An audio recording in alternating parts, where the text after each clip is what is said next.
السلام علیکم viewers, welcome to my YouTube channel me and my world. آج میں آپ سب کے لیے حضرت علی المرتضیٰ رضی اللہ تعالیٰ عنہ کی زندگی پر مبنی یہ ویڈیو لے کر آئی ہوں۔ اس ویڈیو کی طرف بڑھنے سے پہلے آپ سب سے گزارش ہے کہ میرا چینل سبسکرائب کریں، میری ویڈیو لائک کریں اور زیادہ سے زیادہ اپنے فیملی اور فرینڈس کے ساتھ شیئر کریں۔ شکریہ۔ اس ڈرامے میں خلیفہ راشد سیدنا علی المرتضیٰ رضی اللہ تعالیٰ عنہ، جنہوں نے اپنا سارا بچپن نبی کریم صلی اللہ علیہ وآلہ وسلم کے ہمراہ گزارا اور پھر مسلمانوں کے چوتھے خلیفہ راشد کی حیثیت سے 6 مشکل ترین سال گزار کر اس جہان فانی سے رخصت ہو گئے۔ ان کے بچپن سے لے کر خلافت تک کے حالات سے آپ لوگوں کو آج میں آگاہ کروں گی۔ امید ہے یہ ڈرامہ آپ کے علم میں اضافے کا باعث بنے گا۔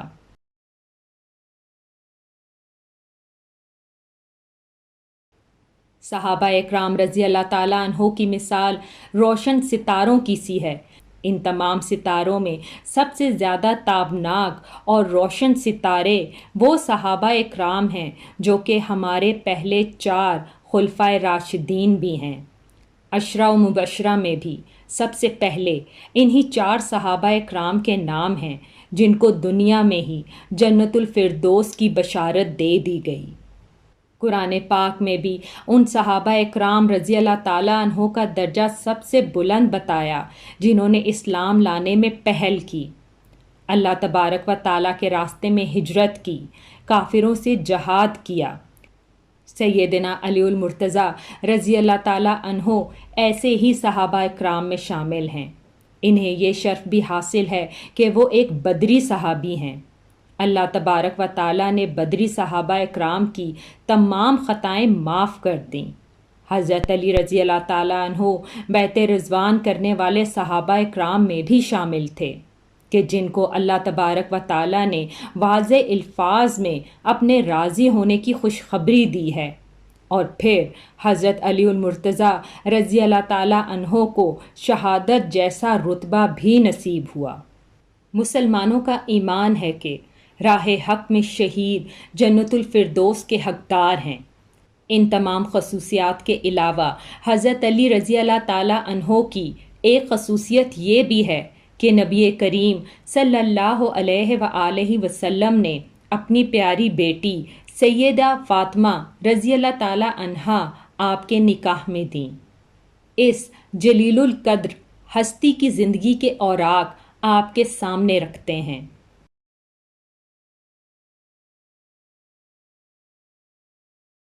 سیدنا علی بن ابی طالب رضی اللہ تعالیٰ عنہ کی پیدائش 6 صدی عیسوی کے آخری سال یعنی 600 عیسوی میں یا 601 عیسوی میں مکے میں ہوئی۔ اس وقت نبی کریم صلی اللہ علیہ وآلہ وسلم کی عمر مبارک 30 سال کے قریب تھی، یعنی حضرت علی رضی اللہ تعالیٰ عنہ آپ صلی اللہ علیہ وآلہ وسلم سے 30 سال چھوٹے تھے۔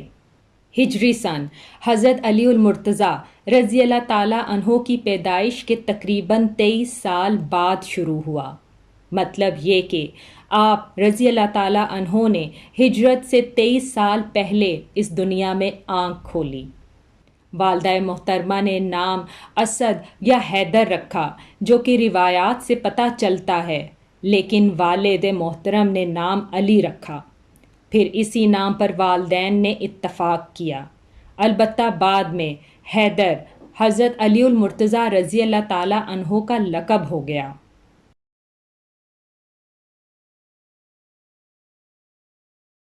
حضرت علی رضی اللہ تعالیٰ عنہ کی کنیتیں یہ تھیں: ابو الحسن، ابو تراب۔ ابو تراب کی کنیت نبی کریم صلی اللہ علیہ وآلہ وسلم نے عطا فرمائی تھی۔ آپ رضی اللہ تعالیٰ عنہ کے القاب ہیں اسد، مرتضیٰ، حیدر۔ حضرت علی المرتضیٰ رضی اللہ تعالیٰ عنہ نبی کریم صلی اللہ علیہ وآلہ وسلم کے سگے چچا ابو طالب کے بیٹے تھے۔ ان کا خاندان وہی تھا جو کہ آپ صلی اللہ علیہ وآلہ وسلم کا تھا، اور یہ گھرانہ قریش میں بہترین مرتبے کا حامل تھا جو کہ بنو ہاشم کہلاتا تھا۔ گویا نبی کریم صلی اللہ علیہ وآلہ وسلم بھی ہاشمی تھے اور سیدنا علی المرتضیٰ رضی اللہ تعالیٰ عنہ بھی ہاشمی ہی تھے۔ سیدنا حضرت علی رضی اللہ تعالیٰ عنہ کے والد محترم کا نام عبد مناف تھا، لیکن وہ اپنی کنیت ابو طالب سے مشہور تھے۔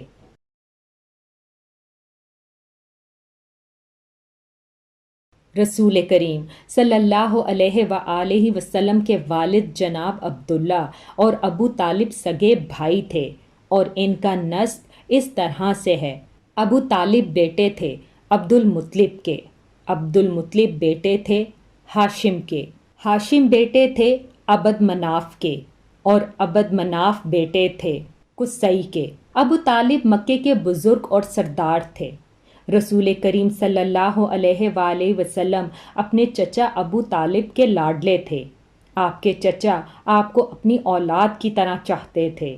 نبی کریم صلی اللہ علیہ وآلہ وسلم 25 سال کی عمر تک اپنے چچا ابو طالب کے ہمراہ ہی رہے، اور پھر اپنے چچا کی اجازت سے مکے کی ایک نیک خاتون سیدہ خدیجہ رضی اللہ تعالی عنہا سے نکاح کیا اور الگ رہنے لگے۔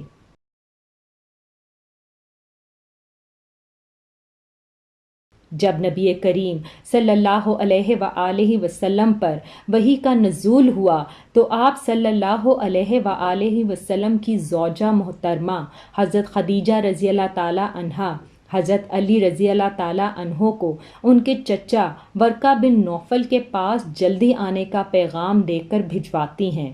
چچا پیغام ملتے ہی پریشانی کا اظہار کرتے ہیں اور کہتے ہیں کہ اگر اس پہر مجھے ختیجہ نے بلوایا ہے تو یقیناً کوئی اہم مقصد ہوگا۔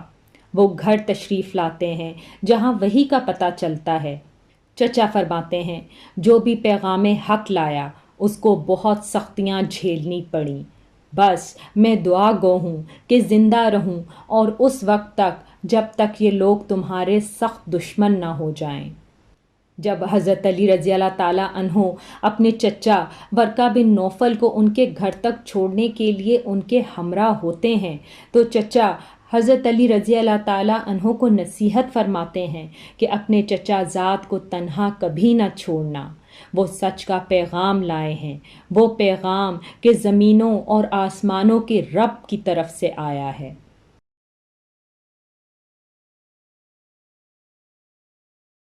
ابو طالب حضرت علی رضی اللہ تعالیٰ عنہ سے مخاطب ہوتے ہیں اور پوچھتے ہیں کہ علی تم نے آج اپنے چچا زاد کو تنہا کیسے چھوڑ دیا؟ میرا مطلب محمد سے ہے، وہ رب کے فضل و کرم سے بالکل خیریت سے ہیں۔ علی رضی اللہ تعالیٰ عنہ جواباً فرماتے ہیں۔ ابو طالب پوچھتے ہیں کون رب؟ میں نے آج تمہیں محمد کے ساتھ پہاڑ پر دیکھا تھا، تم کیا کر رہے تھے؟ ابو طالب مزید دریافت کرتے ہیں اور جواب طلب کرتے ہیں تم نے سجدہ کیا پھر کھڑے ہو گئے، تم نے وہ سجدہ کیا جو ہم اپنے بتوں کے آگے کرتے ہیں۔ آج تک میں نے تمہیں اور محمد کو بتوں کی پوجا کرتے نہیں دیکھا جن کی پوجا ہم کرتے ہیں۔ حضرت علی رضی اللہ تعالیٰ عنہ بچپن سے ہی بے حد ذہین تھے۔ نہایت ادب و احترام سے جواباً فرماتے ہیں جو آپ نے دیکھی وہ نماز تھی، ہم نماز ادا کر رہے تھے جس کا حکم اللہ تبارک و تعالیٰ نے وحی کے ذریعے بھیجا۔ نبی کیا مطلب تمہارا علی؟ ابو طالب پوچھتے ہیں۔ حضرت علی رضی اللہ تعالیٰ عنہ فرماتے ہیں کہ آپ کے بھتیجے محمد صلی اللہ علیہ وآلہ وسلم در حقیقت اللہ تبارک و تعالیٰ کی طرف سے نبی ہیں اور آسمان سے ان پر وحی کا نزول ہوتا ہے، قرآن پاک کی صورت میں جو اللہ تعالیٰ کی مقدس کتاب ہے، اور میں بھی پیروی کرتا ہوں دین اسلام کی۔ نبی، وحی، قرآن، اسلام، تم نے میرے بیٹے مجھے بہت کچھ کہہ دیا۔ ابو طالب فرماتے ہیں پھر وہ حضرت علی رضی اللہ تعالیٰ عنہ سے مخاطب ہو کر کہتے ہیں علی محمد حق لے کر آئے ہیں، ان کے ساتھ رہو، اور تم یہ بات کسی اور پر آشنا نہ کرنا جب تک اللہ کی طرف سے پیغام نہ آئے۔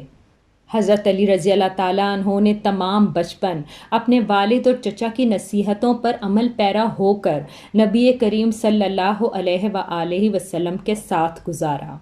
جب نبی کریم صلی اللہ علیہ وآلہ وسلم نے نبوت کا اعلان فرمایا تو قریش آپ کا دشمن ہو گیا، جن میں آپ صلی اللہ علیہ وآلہ وسلم کے چچا ابو لہب بھی شامل تھے۔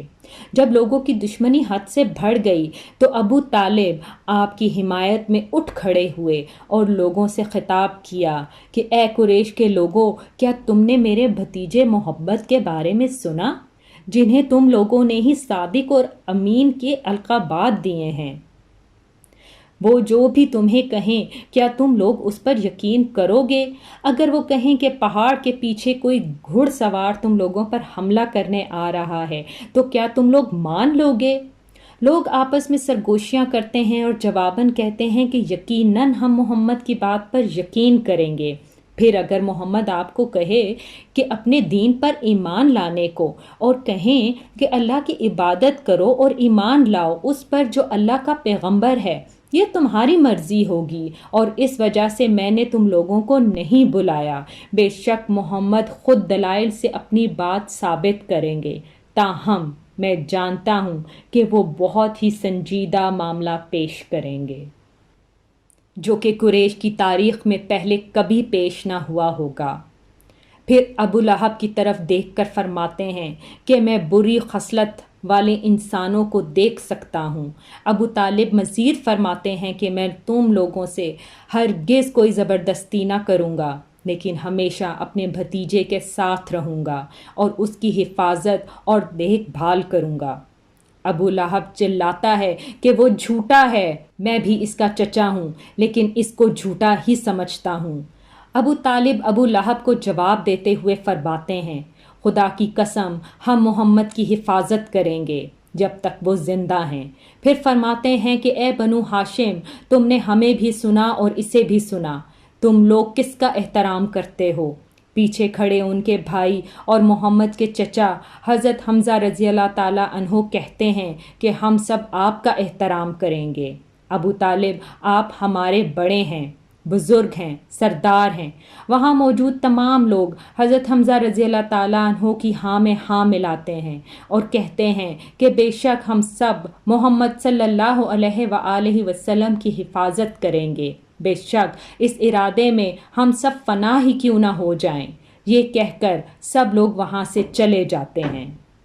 حضرت علی المرتضیٰ رضی اللہ تعالیٰ عنہ کی والدہ کا نام فاطمہ تھا، وہ بھی قبیلہ ہاشم سے تعلق رکھتی تھیں۔ یہ حضور صلی اللہ علیہ وآلہ وسلم پر ایمان لے آئی تھیں۔ فاطمہ رضی اللہ تعالیٰ عنہا بھی حضرت صلی اللہ علیہ وآلہ وسلم سے حد درجہ محبت کرتی تھیں۔ انہوں نے ہجرت بھی فرمائی اور ہجرت کے 4 یا 5 سال بعد خالق حقیقی سے جا ملیں۔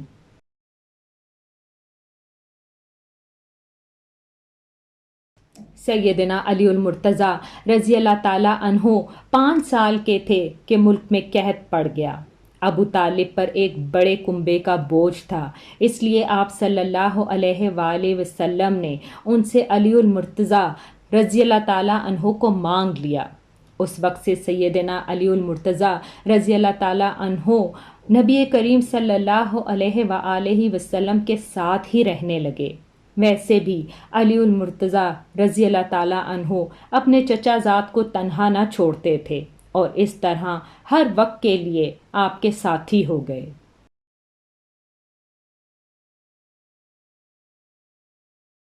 سیدہ خدیجہ رضی اللہ تعالیٰ عنہا نے ان کی تعلیم و تربیت میں حضرت صلی اللہ علیہ وآلہ وسلم کا بھرپور ساتھ دیا۔ جب حضرت صلی اللہ علیہ وآلہ وسلم نے اپنی نبوت کا اعلان فرمایا تو اس وقت سیدنا علی المرتضیٰ رضی اللہ تعالیٰ عنہ کی عمر تقریباً 10 برس تھی۔ رسول اللہ صلی اللہ علیہ وآلہ وسلم کی دعوت اسلام پر علی المرتضیٰ رضی اللہ تعالیٰ عنہ نے لمحہ بھر تاخیر کیے بغیر اسلام قبول کر لیا۔ اس طرح بچوں میں سب سے پہلے انہی کو اسلام کی دولت نصیب ہوئی، اب وہ بھی آپ صلی اللہ علیہ وآلہ وسلم کے ساتھ عبادت کرتے۔ حضرت علی رضی اللہ تعالیٰ عنہ بچپن سے ہی فہیم اور نیک تھے، بتوں سے نفرت کرتے تھے۔ حضرت صلی اللہ علیہ وآلہ وسلم کی تعلیم و تربیت سے علی المرتضیٰ رضی اللہ تعالیٰ عنہ علم کا سمندر بن گئے۔ لڑک پن سے ہی لکھنا پڑھنا سیکھ لیا۔ اس زمانے میں یہ بہت بڑا اعزاز مانا جاتا تھا۔ بچپن سے ہی جنگی تربیت حاصل کی اور ایک بہترین جنگجو بن گئے۔ سپہ سالاری کے تمام گر آپ رضی اللہ تعالیٰ عنہ نے سیکھے اور جنگوں میں دشمنوں کو ناک چنے چبوائے۔ قریش کے مشہور کھیل کشتی میں کوئی بھی حضرت علی رضی اللہ تعالیٰ عنہ سے سبقت نہیں لے جا سکا۔ والد کی وفات کے بعد صرف 3 برس مکہ مکرمہ میں رہے۔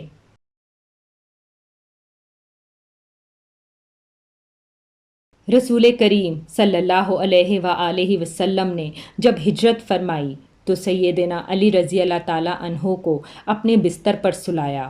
لوگوں کی جو امانتیں رسول کریم کے پاس تھیں، ہجرت سے پہلے آپ نے علی کو ان امانتوں کا امین مقرر فرمایا اور نصیحت فرمائی کہ یہ امانتیں ان کے مالکوں کو سونپ کر مدینہ ہجرت کرنا۔ کافروں نے منصوبہ بندی کی کہ صبح ہوتے ہی نعوذ باللہ حضرت صلی اللہ علیہ وآلہ وسلم کو قتل کر دیں گے اور ان کے گھر کا محاصرہ کر لیا۔ لیکن صبح جب حضرت علی المرتضیٰ رضی اللہ تعالیٰ عنہ کو گھر میں پایا تو دنگ رہ گئے۔ انہوں نے حضرت علی رضی اللہ تعالیٰ عنہ کو پکڑ لیا اور سختی سے پوچھا کہ بتاؤ تمہارا چچا زاد کہاں ہے؟ اس پر سیدنا علی رضی اللہ تعالیٰ عنہ نے جواباً فرمایا، مجھے کچھ معلوم نہیں کہ وہ کہاں ہیں۔ یہ جواب سن کر وہ بہت جھنجھلائے اور ڈانٹ ڈپٹ کی اور پھر اپنے ہمراہ لے گئے، ایک جگہ قید کر دیا۔ لیکن جب حضرت علی رضی اللہ تعالیٰ عنہ سے کچھ دریافت نہیں کر سکے تو انہیں چھوڑ دیا۔ حضرت علی رضی اللہ تعالیٰ عنہ نے جلد از جلد امانتیں ان کے مالکوں کو لوٹائیں اور مدینہ منورہ کی طرف ہجرت فرمائی اور حضرت صلی اللہ علیہ وآلہ وسلم کی خدمت میں حاضر ہوئے۔ اس وقت حضرت صلی اللہ علیہ وآلہ وسلم قباء میں تشریف فرما تھے۔ سیدنا علی رضی اللہ تعالیٰ عنہ اپنے چچا زاد سے بے پناہ محبت کرتے تھے اور ان سے ملنے کے لیے مکہ مکرمہ سے مدینہ منورہ کا سفر پیدل طے کیا۔ یہ 350 میل کا سفر ہے جو کہ انتہائی مشکل اور تکلیف دہ تھا۔ قباء پہنچے تو پاؤں چھالوں سے زخمی تھے۔ وہاں سے آپ رضی اللہ تعالیٰ عنہ حضرت صلی اللہ علیہ وآلہ وسلم کے ہمراہ مدینہ منورہ پہنچے۔ ہجرت کے بعد تقریباً 35 برس سیدنا علی المرتضیٰ رضی اللہ تعالیٰ عنہ نے مدینہ منورہ میں گزارے۔ یہ ان کی مدنی زندگی بھی کہلاتی ہے۔ ہجرت کے کچھ عرصے بعد نبی کریم صلی اللہ علیہ وآلہ وسلم نے مسجد نبوی کی تعمیر فرمائی۔ مسجد کے ساتھ کچھ حجرے بھی تعمیر کیے گئے۔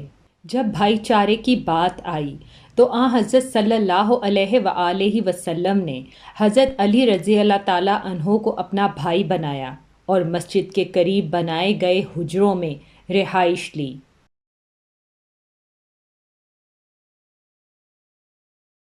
ہجرت کے دوسرے سال حضرت صلی اللہ علیہ وآلہ وسلم نے اپنی پیاری اور لاڈلی بیٹی حضرت فاطمہ رضی اللہ تعالیٰ عنہا کی شادی حضرت علی رضی اللہ تعالیٰ عنہ سے فرمائی۔ اس وقت حضرت علی رضی اللہ تعالیٰ عنہ کے پاس اپنی زرہ اور گھوڑے کے سوا کچھ بھی نہ تھا۔ حضرت علی رضی اللہ تعالیٰ عنہ نے اپنی زرہ حضرت عثمان غنی رضی اللہ تعالیٰ عنہ کے ہاتھ 480 درہم میں فروخت کر دی۔ شادی کے وقت حضرت عثمان غنی رضی اللہ تعالیٰ عنہ نے وہی زرہ شادی کے تحفے کے طور پر حضرت علی رضی اللہ تعالیٰ عنہ کو واپس لوٹا دی۔ اس رقم سے حضرت علی رضی اللہ تعالیٰ عنہ نے شادی کا سامان خریدا اور کچھ رقم گھر کے خرچے کی نیت سے رکھ لی۔ نبی کریم صلی اللہ علیہ وآلہ وسلم نے تمام صحابہ کرام رضی اللہ تعالیٰ عنہ کو دعوت دی اور سب کی موجودگی میں حضرت علی رضی اللہ تعالیٰ عنہ اور حضرت فاطمہ رضی اللہ تعالیٰ عنہا کا نکاح پڑھوایا۔ رخصتی چند ماہ بعد ہوئی۔ کچھ رقم سے حضرت علی رضی اللہ تعالیٰ عنہ نے دعوت ولیمہ کا اہتمام فرمایا اور شادی کی سنت پوری فرمائی۔ اس دعوت میں کھجوریں، پنیر، جو کی روٹی اور روایتی شوربہ تھا۔ رخصت کے وقت حضرت صلی اللہ علیہ وآلہ وسلم نے اپنی بیٹی حضرت فاطمہ رضی اللہ تعالیٰ عنہ کو چارپائی، بستر، چمڑے کا تکیہ جس میں کھجور کی چھال بھری تھی، مشکیزہ، 2 گھڑے، چکی، پیالہ اور 2 چادریں دیں۔ شادی کے بعد حضرت صلی اللہ علیہ وآلہ وسلم حضرت علی رضی اللہ تعالیٰ عنہ اور حضرت فاطمہ رضی اللہ تعالیٰ عنہا کے گھر تشریف لے گئے۔ پہلے دروازے پر دستک دی اور اجازت لے کے گھر میں داخل ہوئے۔ مٹی کے پیالے میں پانی لے کر دونوں ہاتھ اس میں ڈالے، اللہ کا کلام پڑھا اور پانی ان دونوں پر چھڑکا اور فرمایا کہ بیٹی فاطمہ، میں نے تمہاری شادی اپنے خاندان کے بہترین شخص سے کی ہے اور ان کے حق میں دعا فرمائی۔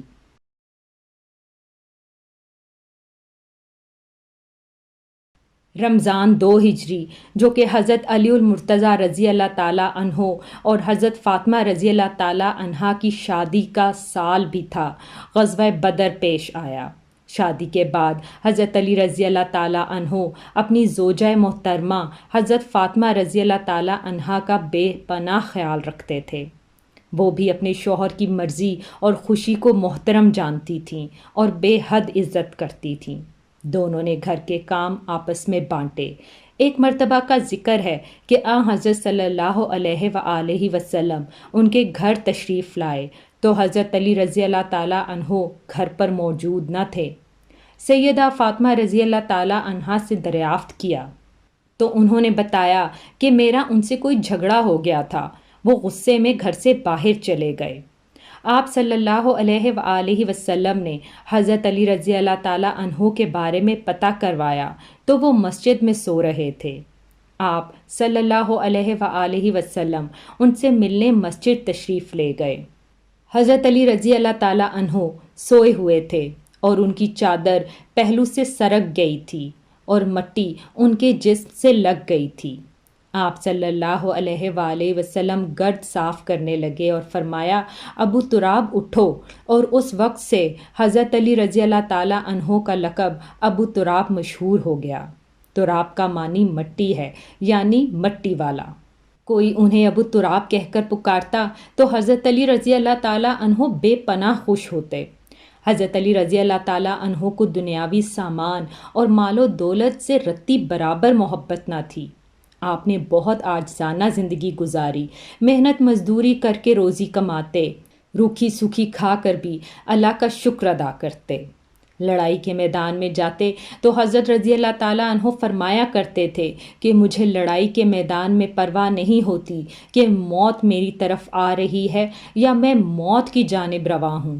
اسی دلیری کی وجہ سے آپ رضی اللہ تعالیٰ عنہ لقب اسد اللہ سے مشہور ہوئے۔ غزوہ بدر میں حضرت علی رضی اللہ تعالیٰ عنہ بھی شریک ہوئے۔ ان کے ہاتھ میں ایک جھنڈا تھا۔ دونوں لشکر آمنے سامنے ہوئے تو کافروں کے لشکر سے عتبہ، شیبہ اور ولید میدان میں اترے اور مسلمانوں کو مقابلے کے لیے للکارا۔ مسلمانوں کی طرف سے 3 انصاری جوان، اوف، معوذ اور عبداللہ بن رواح رضی اللہ تعالیٰ عنہ میدان میں ان کے مقابل آ گئے، لیکن ان تینوں کو دیکھ کر لڑنا کافروں نے اپنی شان کے خلاف سمجھا۔ عتبہ نے پکار کر کہا، اے محمد، یہ لوگ ہمارے جوڑ کے نہیں ہیں، ہماری اپنی قوم کے لوگوں کو ہمارے مقابلے پر بھیجو۔ اس پر رسول کریم صلی اللہ علیہ وآلہ وسلم نے سیدنا علی رضی اللہ تعالیٰ عنہ، سیدنا حمزہ رضی اللہ تعالیٰ عنہ اور سیدنا عبیدہ بن حارث رضی اللہ تعالیٰ عنہ کو حکم دیا کہ آگے بڑھیں اور ان تینوں کا مقابلہ کریں۔ تینوں بہادر فوراً آگے بڑھے۔ اس وقت سیدنا علی رضی اللہ تعالیٰ عنہ نے سر پر سفید صوف کا ترا لگا رکھا تھا۔ ان کا سامنا ولید سے ہوا، سیدنا حمزہ رضی اللہ تعالیٰ عنہ کا عتبہ سے ہوا اور سیدنا عبیدہ رضی اللہ تعالیٰ عنہ کا سامنا شیبہ سے ہوا۔ ولید اور عتبہ دونوں سیدنا علی رضی اللہ تعالیٰ عنہ اور سیدنا حمزہ رضی اللہ تعالیٰ عنہ کے ہاتھوں موت کے گھاٹ اتر گئے، لیکن عبیدہ رضی اللہ تعالیٰ عنہ شیبہ کے ہاتھوں زخمی ہوئے۔ حضرت علی رضی اللہ تعالیٰ عنہ شیبہ پر جھپٹے اور ایک ہی وار میں اس کا کام تمام کر دیا۔ حضرت علی رضی اللہ تعالیٰ عنہ بے حد بہادر جنگجو تھے۔ دشمنوں کا کام تمام کرنے میں زیادہ وقت نہ لیتے تھے۔ زخمی عبیدہ رضی اللہ تعالیٰ عنہ کو میدان سے اٹھایا۔ اس کے بعد عام لڑائی کی شروعات ہوئی اور حضرت علی رضی اللہ تعالیٰ عنہ اتنے پرجوش انداز میں لڑے کہ جس طرف رخ کیا کافروں کی صفیں کاٹ کر رکھ دیں۔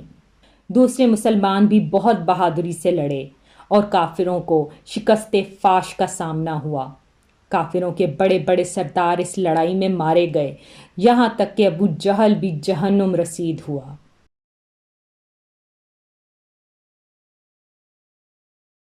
اگلے سال احد کی لڑائی ہوئی۔ اس لڑائی کی ابتدا میں کافروں کی جانب سے طلحہ بن ابی طلحہ میدان میں نکلا اور پکارا کہ کوئی ہے جو میرے مقابل آئے۔ یہ سن کر سیدنا علی رضی اللہ تعالیٰ عنہ دوڑ کر اس کے مقابلے پر آئے اور ایک ہی وار میں اسے ڈھیر کر دیا۔ پھر طلحہ کا ایک بھائی ابو سعید نکلا۔ سیدنا علی رضی اللہ تعالیٰ عنہ نے اس پر بھی تلوار کا ایک ہی وار کیا اور وہ زمین پر گر پڑا اور سعد بن ابی وقاص رضی اللہ تعالیٰ عنہ کے ہاتھوں مارا گیا۔ پھر کافروں کے لشکر سے ان کا سب سے بڑا بہادر ارتاق نکلا۔ اسے اپنی طاقت پر بہت گھمنڈ تھا۔ اس نے للکار کر کہا کہ کوئی ہے جو میرے مقابلے میں آئے۔ علی المرتضیٰ رضی اللہ تعالیٰ عنہ آگے بڑھے اور دیکھتے ہی دیکھتے اس کا کام تمام کر دیا۔ پھر جب عام لڑائی شروع ہوئی تو سیدنا علی رضی اللہ تعالیٰ عنہ اور سیدنا حمزہ رضی اللہ تعالیٰ عنہ کافروں کی صفوں میں دور تک گھس گئے اور اس قدر تیزی اور پھرتی سے ان کا مقابلہ کیا کہ کافروں کے پاؤں اکھڑ گئے۔ پھر درے کے دستے کی اپنی جگہ سے ہٹ جانے پر جب اس طرف سے کافروں نے مسلمان پر پلٹ وار کیا تو چند بہادر نبی کریم صلی اللہ علیہ وآلہ وسلم کے ساتھ میدان جنگ میں جم کر کھڑے رہے۔ ان میں حضرت علی رضی اللہ تعالیٰ عنہ بھی شامل تھے۔ کافروں نے آپ پر تیروں کی بوچھاڑ کر دی، بار بار آپ پر حملہ آور ہوئے، لیکن ان صحابہ اکرام نے انہیں ہر بار مات دی اور پیچھے ہٹنے پر مجبور کیا۔ آخر کار مسلمان پھر سے جمع ہوئے اور کافروں کو شکست دی۔ اس لڑائی میں حضرت صلی اللہ علیہ وآلہ وسلم کے چچا سیدنا حمزہ رضی اللہ تعالیٰ عنہ بھی شہید ہوئے۔ اس دن سیدنا علی رضی اللہ تعالیٰ عنہ کے ہاتھوں کئی کافر اس جہان سے رخصت ہو کے جہنم پہنچے۔ اس مہم کے شروع ہونے سے آخر تک سیدنا علی آپ صلی اللہ علیہ وآلہ وسلم کے ساتھ ہی رہے۔ غزوہ خندق میں عرب کے نامی گرامی بہادر عبدود نے جب خندق پار کر لی تو سیدنا علی المرتضیٰ رضی اللہ تعالیٰ عنہ اس کے مقابلے میں آئے۔ وہ بہت نڈر سمجھا جاتا تھا۔ اس کے بارے میں مشہور تھا کہ وہ 1000 جنگجوؤں کے برابر ہے۔ اس لیے آپ صلی اللہ علیہ وآلہ وسلم نے حضرت علی رضی اللہ تعالیٰ عنہ سے فرمایا، علی تم بیٹھ جاؤ، اور فرمایا کہ یہ عبدود ہے۔ عبدود نے پھر للکارا، سیدنا علی پھر اٹھے۔ آپ صلی اللہ علیہ وآلہ وسلم نے اس مرتبہ بھی سیدنا علی کو روک لیا۔ تیسری مرتبہ پھر عبدود نے مسلمانوں کو للکارا۔ اس بار سیدنا علی رضی اللہ تعالیٰ عنہ نے عرض کیا، اے رسول اللہ صلی اللہ علیہ وآلہ وسلم، میں جانتا ہوں کہ یہ عبدود ہے۔ آپ صلی اللہ علیہ وآلہ وسلم مجھے اس سے مقابلے کی اجازت فرمائیں۔ اس دفعہ حضور اکرم صلی اللہ علیہ وآلہ وسلم نے اجازت دے دی۔ اپنی تلوار حضرت علی رضی اللہ تعالیٰ عنہ کو عنایت فرمائی۔ اپنے پاک ہاتھوں سے حضرت علی رضی اللہ تعالیٰ عنہ کے سر پر پگڑی باندھی۔ علی المرتضیٰ رضی اللہ تعالیٰ عنہ دوڑتے ہوئے مقابلے کی غرض سے گئے اور عبدود سے فرمایا، میں نے سنا ہے کہ تم نے لوگوں سے کہہ رکھا ہے کہ جس شخص نے میرے سامنے 3 باتیں پیش کیں، میں نے ان میں سے ایک کو ہمیشہ مانا۔ اس نے جواباً کہا کہ بالکل ٹھیک سنا ہے۔ اس پر سیدنا علی رضی اللہ تعالیٰ عنہ نے اس سے فرمایا، تب پھر میں بھی 3 باتیں پیش کروں گا۔ پہلی، تم اسلام قبول کر لو۔ اس نے انکار کیا۔ دوسری، مسلمانوں سے مت لڑو اور واپس چلے جاؤ۔ اس نے اس سے بھی انکار کیا۔ تب حضرت علی رضی اللہ تعالیٰ عنہ نے گرج کر فرمایا، تب پھر آ اور مجھ سے مقابلہ کر۔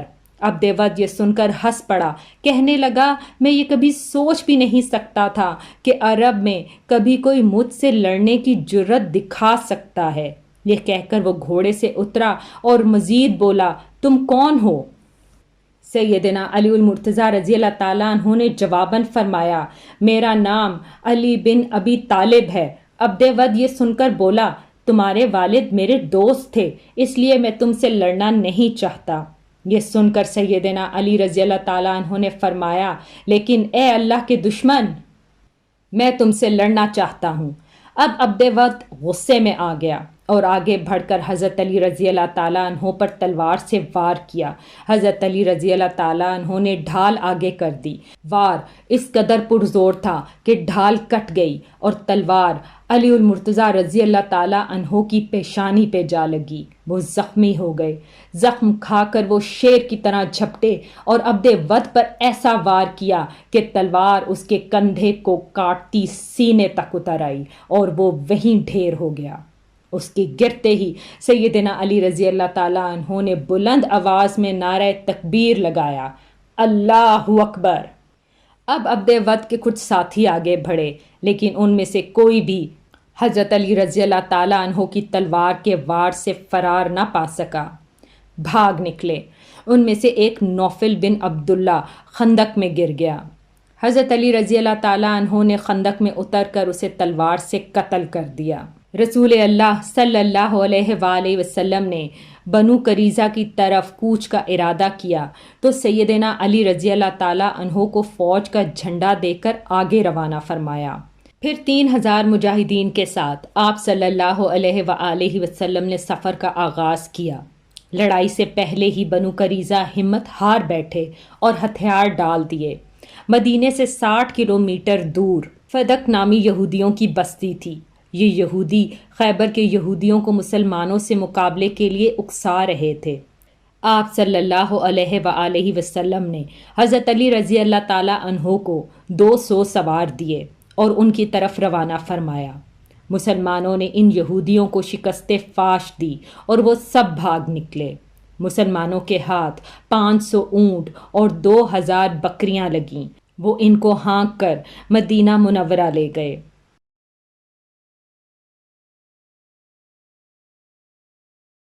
بیعت رضوان میں بھی سیدنا علی رضی اللہ تعالیٰ عنہ ہمراہ تھے۔ صلح نامہ لکھنے کا کام بھی حضرت علی رضی اللہ تعالیٰ عنہ کے ذمے تھا۔ انہوں نے شروع میں بسم اللہ الرحمن الرحیم تحریر کیا تو قریش کے ایک نمائندے نے اس پر اعتراض کیا اور کہا، ہم رحمان کو نہیں مانتے، لہٰذا یہ درج کیا، بسمک اللہم۔ رسول اللہ صلی اللہ علیہ وآلہ وسلم کی ہدایت پر حضرت علی رضی اللہ تعالیٰ عنہ نے یہ بھی لکھا۔ اب آپ صلی اللہ علیہ وآلہ وسلم نے اس سے فرمایا، لکھو، یہ وہ شرائط ہیں جو محمد رسول اللہ نے قریش سے طے کی ہیں۔ رسول اللہ صلی اللہ علیہ وآلہ وسلم کی ہدایت پر سیدنا علی رضی اللہ تعالیٰ عنہ نے یہی لکھا۔ اب حضرت صلی اللہ علیہ وآلہ وسلم نے حضرت علی رضی اللہ تعالیٰ عنہ سے فرمایا، لکھو، یہ وہ شرائط ہیں جو محمد رسول اللہ نے قریش سے طے کی ہیں۔ حضرت علی رضی اللہ تعالیٰ عنہ نے تحریر فرمایا تو قریش کے نمائندے سہیل بن عمر نے کہا کہ جب ہم آپ کو اللہ کا رسول نہیں مانتے تو یہ بھی صلح نامے میں درج نہیں ہونا چاہیے، لہٰذا آپ محمد بن عبداللہ لکھوائیے۔ اس پر آپ صلی اللہ علیہ وآلہ وسلم نے فرمایا، بے شک میں رسول اللہ ہوں، لیکن علی یہاں لکھ دو محمد بن عبداللہ۔ یہ سن کر حضرت علی رضی اللہ تعالیٰ عنہ نے فرمایا، اے رسول اللہ، مجھ میں تو یہ ہمت نہیں ہے کہ میں اپنے ہاتھ سے رسول اللہ کی تحریر مٹا سکوں۔ ان کی یہ بات سن کر رسول کریم صلی اللہ علیہ وآلہ وسلم نے اپنے دستے مبارک سے رسول اللہ کی الفاظ مٹا دیے۔ اس کے بعد حضرت علی رضی اللہ تعالیٰ عنہ نے باقی معاہدہ تحریر کیا۔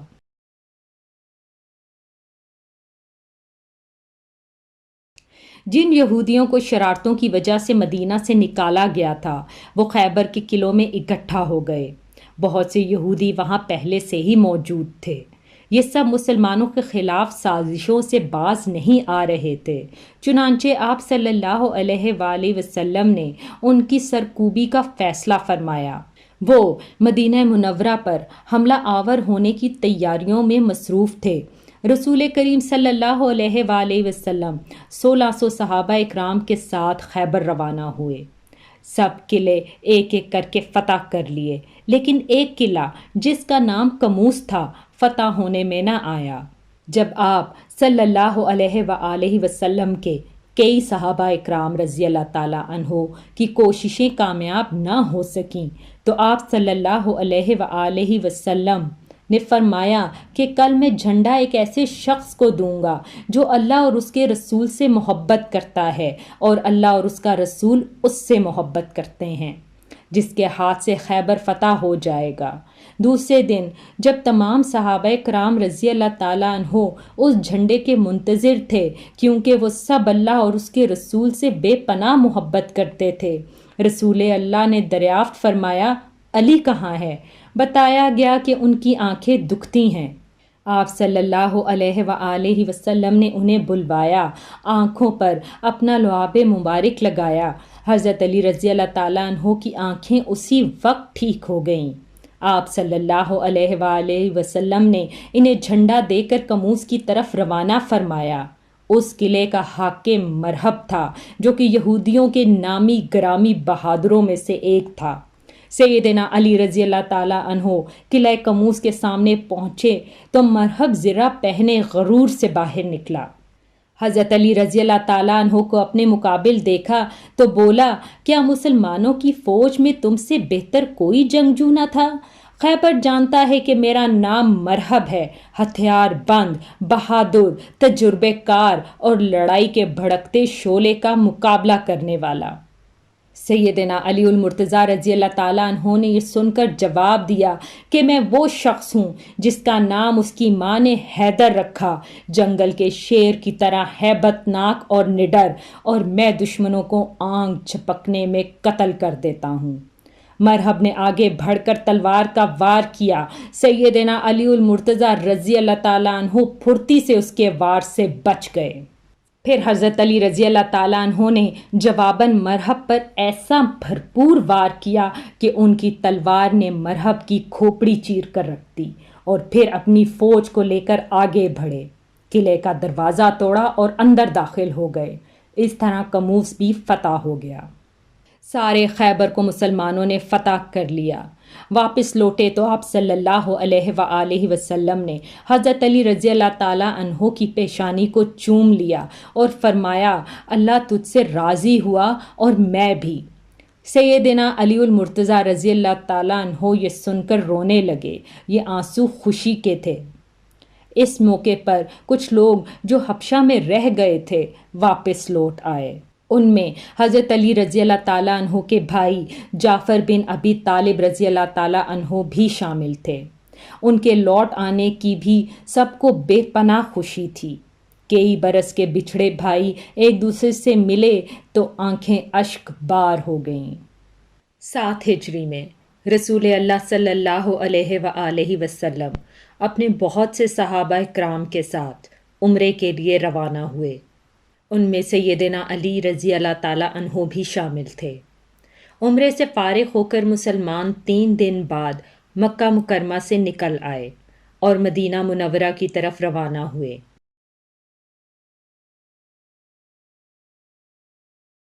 غزوہ موتہ میں آپ رضی اللہ تعالیٰ عنہ کے بھائی جعفر بن ابی طالب رضی اللہ تعالیٰ عنہ کو شہادت نصیب ہوئی تو سیدنا علی المرتضیٰ رضی اللہ تعالیٰ عنہ صدمے سے نڈھال ہو گئے۔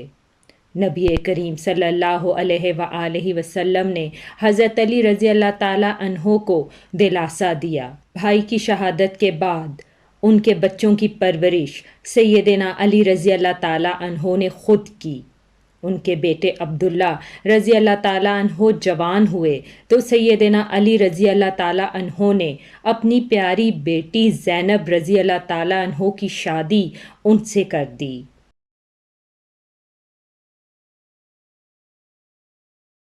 مکہ کے فتح کے موقع پر بھی سیدنا علی المرتضیٰ رضی اللہ تعالیٰ عنہ ساتھ تھے۔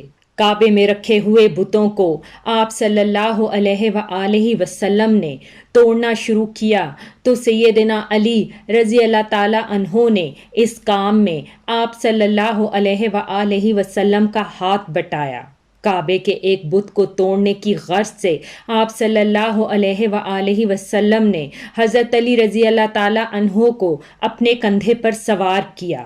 بت بہت اونچائی پر تھا اور لوہے کی ایک سلاخ کے ساتھ زمین پر لگا ہوا تھا۔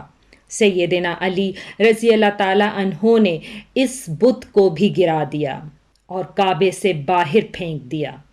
مسلمانوں نے مکہ فتح کیا تو قبیلہ حوازن کے لوگ غصے سے بھڑک اٹھے، ایک بڑا لشکر تیار کر مسلمانوں پر حملے کا ارادہ کیا۔ آپ صلی اللہ علیہ وآلہ وسلم ابھی مکہ مکرمہ میں ہی تھے جب ان کے ارادوں کی خبر ہوئی تو آپ صلی اللہ علیہ وآلہ وسلم شوال 8 ہجری میں 12,000 مسلمانوں کو لے کر دشمن کی طرف روانہ ہوئے۔ حنین کے مقام پر دونوں فوجیں آمنے سامنے ہوئیں۔ دشمن نے یہ چال چلی کہ رات کے وقت آس پاس کی پہاڑیوں میں اپنے تیر اندازوں کو بٹھا دیا۔ انہوں نے مسلمانوں پر اچانک تیروں کی بارش کر دی۔ اسلامی فوج میں مکے کے 2,000 ایسے لوگ بھی تھے جو کچھ ہی دن پہلے مسلمان ہوئے تھے۔ وہ تیروں کی بوچھاڑ سے گھبرا گئے اور پیچھے ہٹے۔ اس طرح تمام فوج بے ترتیب ہو گئی۔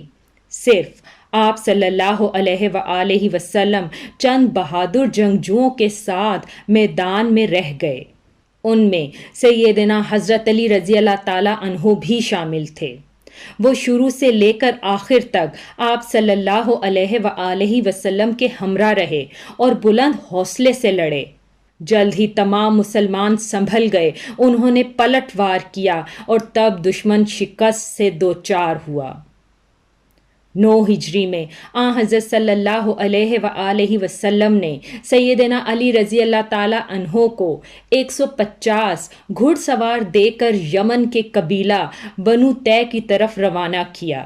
وہ لوگ مسلمانوں کی آمد کی خبر سن کر ہی بھاگ نکلے۔ سیدنا علی رضی اللہ تعالیٰ عنہ نے بنو طے کا بت خانہ گرا دیا، تمام بت ریزہ ریزہ کر ڈالے۔ اس لڑائی کے بعد مشہور سخی حاتم طائی کی بیٹی اور بیٹا بھی مسلمان ہو گئے۔ فتح مکہ کے بعد یہ خبر سننے میں آئی کہ روم کا بادشاہ مسلمانوں پر حملہ آور ہونے کے لیے پر تول رہا ہے۔ نبی کریم صلی اللہ علیہ وآلہ وسلم نے خود آگے بڑھ کر اسے روکنے کا فیصلہ کیا۔ آپ صلی اللہ علیہ وآلہ وسلم نے اس موقع پر سیدنا علی المرتضیٰ رضی اللہ تعالیٰ عنہ کو اپنا قائم مقام بنایا اور خود 30,000 فوج لے کر روانہ ہوئے۔ بعض منافقین نے سیدنا علی رضی اللہ تعالیٰ عنہ کو طعنہ دیا کہ وہ جنگ سے بچنے کے لیے نہیں گئے۔ اس پر انہیں بہت رنج ہوا، ہتھیار لگا کر روانہ ہوئے، لشکر تک پہنچ گئے۔ نبی کریم صلی اللہ علیہ وآلہ وسلم نے حضرت علی رضی اللہ تعالیٰ عنہ سے ان کے آنے کی وجہ دریافت کی تو انہوں نے فرمایا، اے رسول اللہ، میں نے شروع سے لے کر آج دن تک اللہ کی راہ میں جہاد سے اپنے قدم پیچھے نہیں ہٹائے، لیکن معلوم نہیں اس مرتبہ مجھے جنگ میں شریک کرنے کی بجائے مدینہ میں کیوں چھوڑا گیا۔ یہ سن کر نبی کریم صلی اللہ علیہ وآلہ وسلم نے ارشاد فرمایا، اے علی، کیا تم اس بات سے راضی نہیں کہ تمہارا میرے ساتھ وہی تعلق ہو جو موسیٰ کا ہارون سے تھا، سوائے اس کے کہ میرے بعد کوئی نبی نہ ہوگا؟ مطلب یہ تھا کہ جس طرح موسیٰ علیہ السلام کوہ طور پر جاتے وقت ہارون علیہ السلام کو اپنا قائم مقام بنا کر گئے تھے، اسی طرح میں نے تمہیں اپنا قائم مقام بنایا تھا، لیکن ہارون علیہ السلام نبی بھی تھے جبکہ تم نبی نہیں ہو سکتے، اس لیے کہ میرے بعد کوئی نبی نہ آئے گا۔ آپ صلی اللہ علیہ وآلہ وسلم کا یہ ارشاد سن کر حضرت علی رضی اللہ تعالیٰ عنہ خوش ہو گئے اور مدینہ منورہ واپس چلے گئے۔ اور نبی کریم صلی اللہ علیہ وآلہ وسلم کی قائم مقامی کا فریضہ بخوبی انجام دیا، یہاں تک کہ آپ صلی اللہ علیہ وآلہ وسلم تبوک سے واپس تشریف لے آئے۔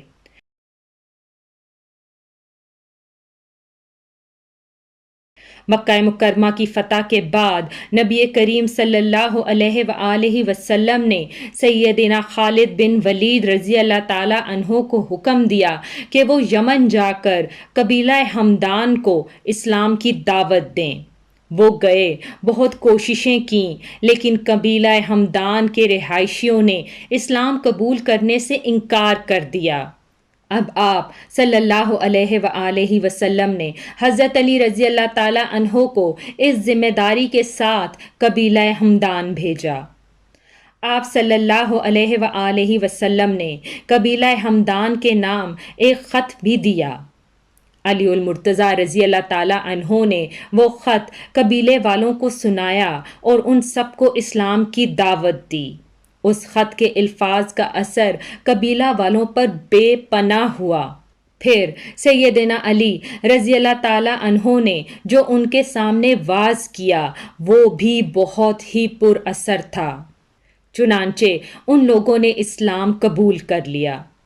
سیدنا علی رضی اللہ تعالیٰ عنہ نے یہ خوشخبری آپ صلی اللہ علیہ وآلہ وسلم کو بھیجی۔ نبی کریم صلی اللہ علیہ وآلہ وسلم نے سجدہ شکر ادا فرمایا اور فرمایا، ہمدان کے لوگوں پر سلامتی ہو، ہمدان کے لوگوں پر سلامتی ہو۔ ہجرت کے 10ویں سال نبی کریم صلی اللہ علیہ وآلہ وسلم نے علی المرتضیٰ رضی اللہ تعالیٰ عنہ کو ایک اور قبیلے مزہج کی طرف روانہ کیا تاکہ ان سب کو بھی اسلام کی دعوت دی جائے۔ آپ صلی اللہ علیہ وآلہ وسلم نے ہدایت فرمائی کہ اس وقت تک تلوار نہ اٹھائی جائے جب تک تم پر کوئی حملہ آور نہ ہو۔ سیدنا علی رضی اللہ تعالیٰ عنہ 300 سواروں کے ساتھ مزہج کے علاقے میں پہنچے۔ وہ لوگ لڑنے پر تلے ہوئے تھے، چنانچہ زبردست لڑائی پیش آئی۔ آخر وہ تمام لوگ بھاگ نکلے۔ اس کے بعد قبیلہ مزہج کے سردار اور بہت سے دوسرے لوگ خود حضرت علی رضی اللہ تعالیٰ عنہ کی خدمت میں حاضر ہوئے اور مسلمان ہو گئے۔ نبی کریم صلی اللہ علیہ وآلہ وسلم نے سیدنا علی رضی اللہ تعالیٰ عنہ کو قبیلہ مزہج کا قاضی بھی مقرر فرمایا۔ آپ صلی اللہ علیہ وآلہ وسلم چند ماہ وہیں رہے۔ اس دوران سیدنا علی المرتضیٰ رضی اللہ تعالیٰ عنہ نے کئی مقدمات کا منصفانہ فیصلہ کیا۔ ہجرت کے 10ویں سال رسول کریم صلی اللہ علیہ وآلہ وسلم نے حج فرمایا۔ سیدنا علی المرتضیٰ رضی اللہ تعالیٰ عنہ بھی یمن سے آ کر اس یادگار حج میں شریک ہوئے۔ انہوں نے رسول اللہ صلی اللہ علیہ وآلہ وسلم کے حکم پر قربانی کے اونٹوں کا گوشت تقسیم کیا۔ حج سے واپسی کے کچھ ہی عرصے بعد نبی کریم صلی اللہ علیہ وآلہ وسلم بیمار ہوئے۔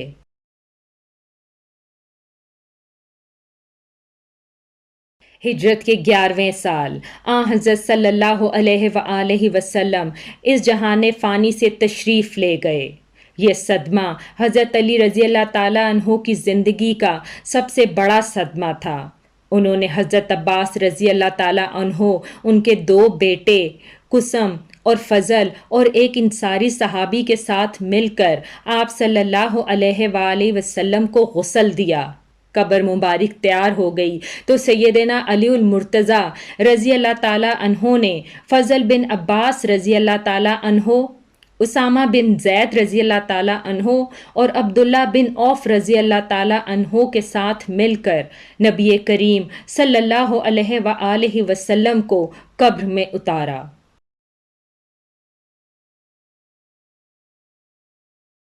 آپ صلی اللہ علیہ وآلہ وسلم کے بعد مسلمانوں نے سیدنا ابو بکر صدیق رضی اللہ تعالیٰ عنہ کو خلیفہ اول چن لیا۔ 6 ماہ بعد سیدہ فاطمہ رضی اللہ تعالیٰ عنہا بھی اس دنیا سے رحلت فرما گئیں۔ ابو بکر صدیق رضی اللہ تعالیٰ عنہ کو علی المرتضیٰ رضی اللہ تعالیٰ عنہ سے بے پناہ محبت تھی، ان کی بے حد عزت کرتے تھے، اور علی المرتضیٰ رضی اللہ تعالیٰ عنہ ابو بکر صدیق رضی اللہ تعالیٰ عنہ کو معزز گردانتے تھے۔ خلافت کے معاملات میں حضرت علی رضی اللہ تعالیٰ عنہ سے مشورے بھی لیے جاتے تھے۔ مرتد ہو جانے والوں سے جنگ ہوئی تو حضرت علی رضی اللہ تعالیٰ عنہ نے بھی دوسرے صحابہ اکرام کے ساتھ مل کر ان کا مقابلہ کیا۔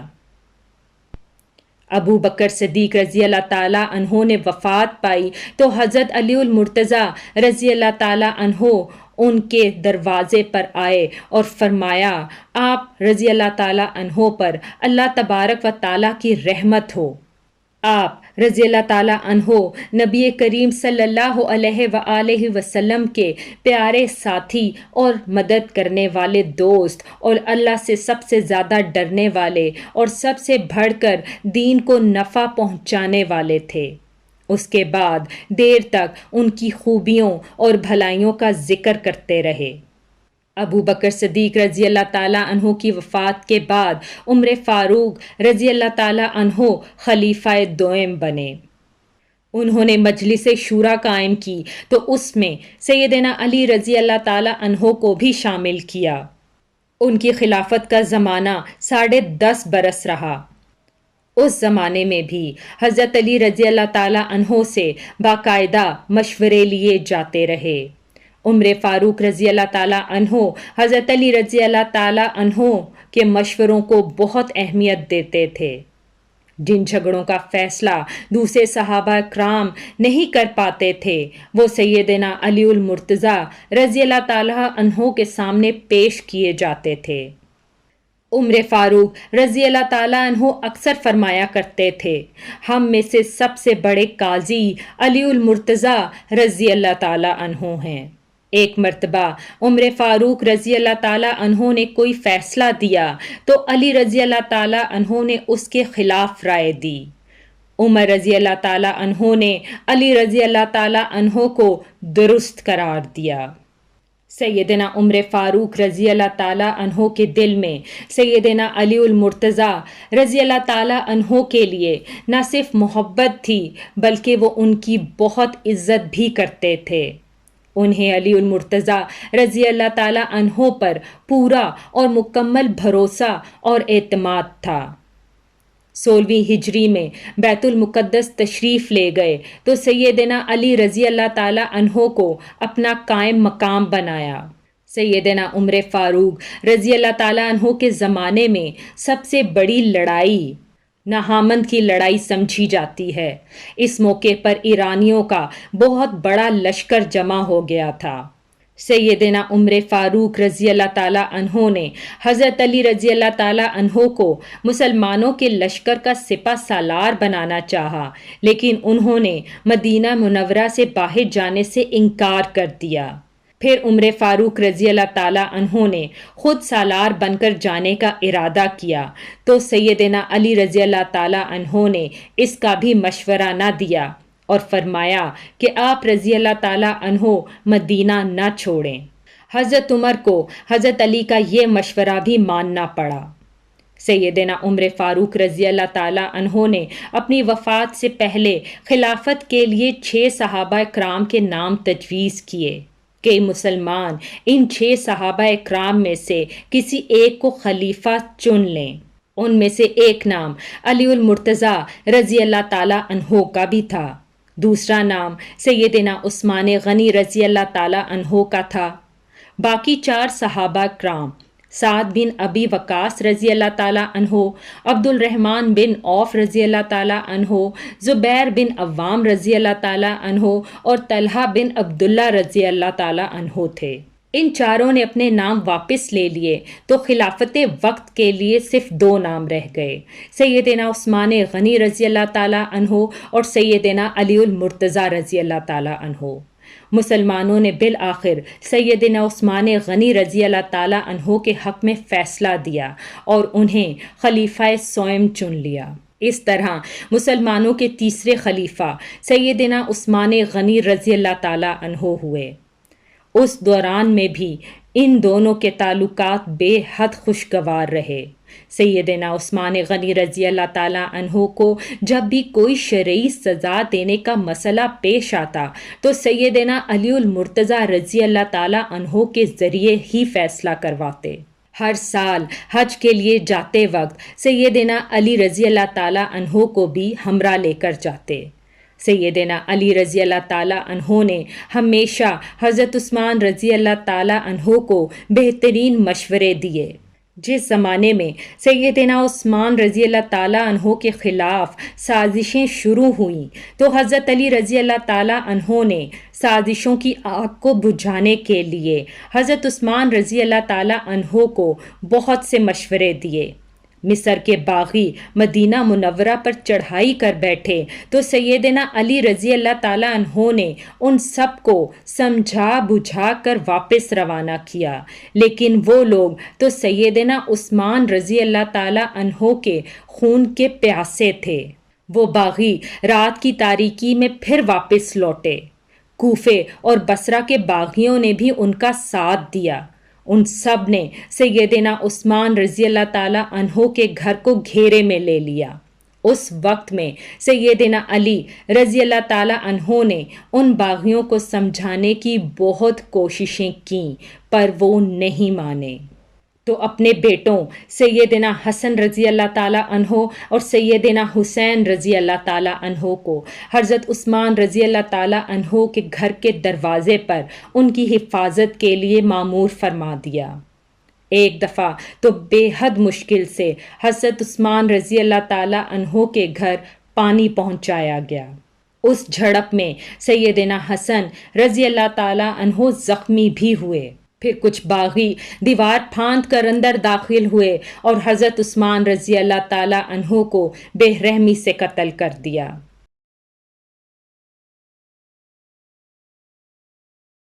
حضرت عثمان رضی اللہ تعالیٰ عنہ کی شہادت کے بعد مدینہ منورہ کی حالت بہت عجیب ہو گئی۔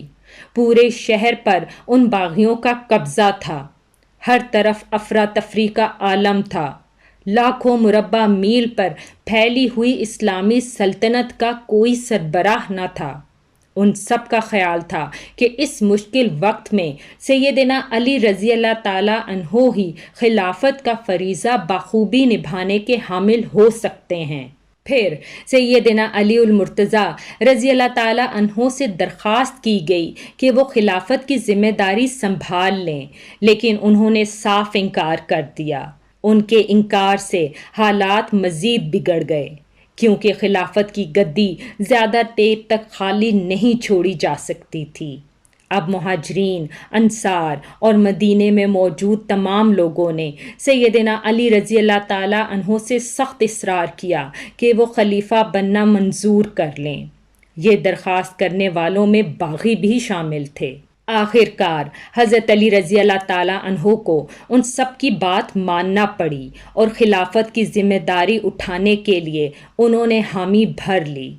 چنانچہ حضرت عثمان غنی رضی اللہ تعالیٰ عنہ کی شہادت کے 3 یا 6 دن بعد مدینہ منورہ میں موجود تمام لوگوں نے مسجد نبوی میں سیدنا علی المرتضیٰ رضی اللہ تعالیٰ عنہ کے ہاتھ بیعت کر لی۔ اس طرح وہ مسلمانوں کے چوتھے خلیفہ راشد بنے۔ وہ 4.25 سال تک خلیفہ رہے۔ یہ تمام مدت انہوں نے مشکلات کو ختم کرنے کی جد و جہد میں گزار دی۔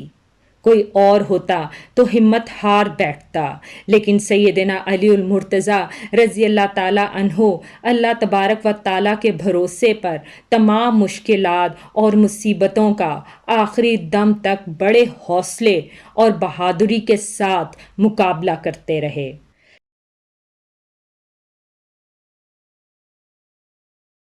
خلیفہ بنتے ساتھ ہی سب سے بڑی اور کڑی مشکل یہ پیش آئی کہ سیدنا عثمان رضی اللہ تعالیٰ عنہ کے قاتلوں کو کس طرح گرفت میں جکڑا جائے۔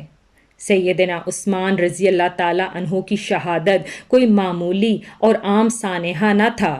جو ہی اس سانحے کی خبر چاروں اطراف پھیلی، مسلمانوں میں غم و غصہ شدت سے بھر گیا۔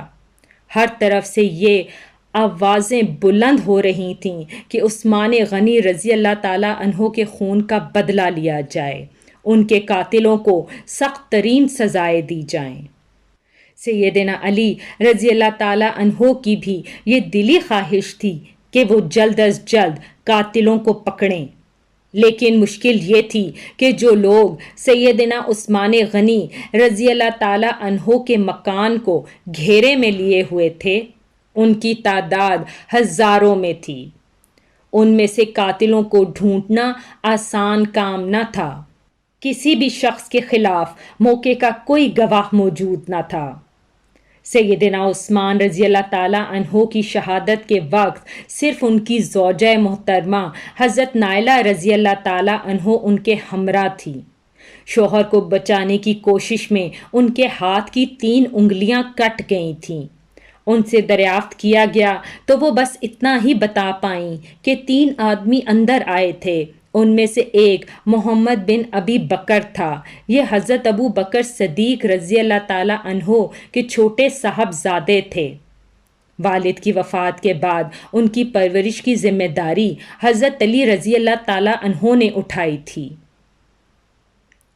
ان کے علاوہ حضرت نائلہ رضی اللہ تعالیٰ عنہ نے بتایا کہ وہ انہیں نہیں پہچانتیں۔ حضرت علی رضی اللہ تعالیٰ عنہ نے محمد بن ابی بکر کو پکڑ کر دریافت کیا تو اس نے فرمایا کہ میں مکان میں داخل ضرور ہوا تھا، لیکن جب حضرت عثمان رضی اللہ تعالیٰ عنہ نے مجھ سے فرمایا کہ بھتیجے، اگر آج تمہارے والد ابو بکر رضی اللہ تعالیٰ عنہ زندہ ہوتے تو انہیں تمہاری یہ حرکت ہرگز پسند نہ آتی، تو میں شرمندگی سے پیچھے ہٹ گیا اور باہر چلا گیا۔ حضرت نائلہ رضی اللہ تعالیٰ عنہ نے بھی محمد بن ابی بکر کی بات کی تصدیق کی۔ بس اس طرح اصل قاتلوں کی کھوج ناکام رہی اور حضرت علی رضی اللہ تعالیٰ عنہ کوئی کارروائی نہ کر سکے۔ بہت سے لوگ اس وقت اس شک میں مبتلا ہو گئے کہ حضرت علی رضی اللہ تعالیٰ عنہ جان بوجھ کر قاتلوں کو نہیں پکڑ رہے اور نہ ہی کوئی کارروائی کر رہے ہیں۔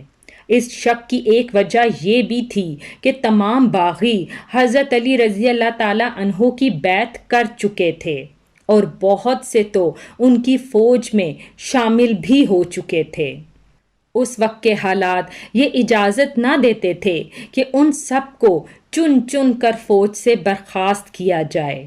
اسلام بھی یہ اجازت نہیں دیتا کہ گواہی کے بغیر کسی کو قاتل یا مجرم ٹھہرایا جائے۔ تاہم اکثر لوگ سیدنا علی رضی اللہ تعالیٰ عنہ کی مشکلات سے اچھی طرح آگاہ تھے۔ سیدنا علی المرتضیٰ رضی اللہ تعالیٰ عنہ سے یہ بات ثابت ہے کہ قسم اٹھا کر فرماتے تھے کہ میں حضرت عثمان رضی اللہ تعالیٰ عنہ کی شہادت سے بالکل بری ہوں۔ اس زمانے میں آپ رضی اللہ تعالیٰ عنہ نے یہ قدم اٹھایا کہ حضرت عثمان رضی اللہ تعالیٰ عنہ کے گورنروں کو ہٹا کر ان سب کی جگہ نئے گورنر مقرر فرمائے۔ نئے گورنر اپنے اپنے صوبے اور علاقے میں اپنی اپنی ذمہ داریاں نبھانے کی غرض سے پہنچ گئے۔ پرانے گورنروں نے نئے گورنروں کے لیے اپنی جگہ چھوڑ دی۔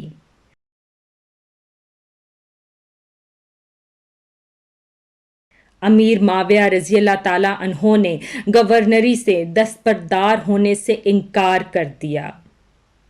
ان کی جگہ سیدنا علی رضی اللہ تعالیٰ عنہ نے سہل بن حنیف کو شام کا گورنر مقرر فرمایا تھا۔ یہ جب شام کی سرحد پر پہنچے تو امیر معاویہ رضی اللہ تعالیٰ عنہ کی فوج نے انہیں واپس لوٹنے پر مجبور کر دیا اور سیدنا معاویہ رضی اللہ تعالیٰ عنہ نے ان کے ذریعے سیدنا علی رضی اللہ تعالیٰ عنہ کو یہ پیغام پہنچایا کہ جب تک عثمان رضی اللہ تعالیٰ عنہ کے قاتلوں کو نہیں پکڑا جائے گا وہ گورنر کے عہدے سے دستبردار نہیں ہوں گے۔ چنانچہ حضرت علی رضی اللہ تعالیٰ عنہ کے راستے میں سب سے پہلی رکاوٹ یہ پیش آئی۔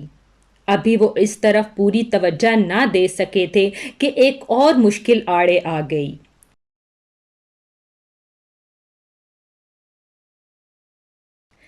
سیدنا عثمان غنی رضی اللہ تعالی عنہ کی شہادت سے پہلے امت کی ماں حضرت عائشہ رضی اللہ تعالی عنہ حج کے لیے مکہ مکرمہ گئی تھیں۔ حج کے بعد مکے سے واپس آ رہی تھیں کہ راستے میں ان کے ایک قریبی رشتہ دار ملے۔ انہوں نے بتایا کہ حضرت عثمان رضی اللہ تعالی عنہ شہید کر دیے گئے ہیں اور لوگوں نے حضرت علی رضی اللہ تعالیٰ کے ہاتھوں پر بیعت کر لی ہے، لیکن مدینہ منورہ ابھی تک فتنہ اور فساد کا گڑھ بنا ہوا ہے۔ یہ خبر سنتے ہی وہ مکے کی طرف واپس پلٹ گئیں۔ اتنے میں مدینے سے سیدنا طلحہ رضی اللہ تعالیٰ عنہ اور سیدنا زبیر رضی اللہ تعالیٰ عنہ بھی ان کے پاس پہنچ گئے۔ یہ دونوں بہت اونچے مرتبے کے بزرگ تھے، عشرہ مبشرہ میں بھی ان کا شمار ہوتا تھا۔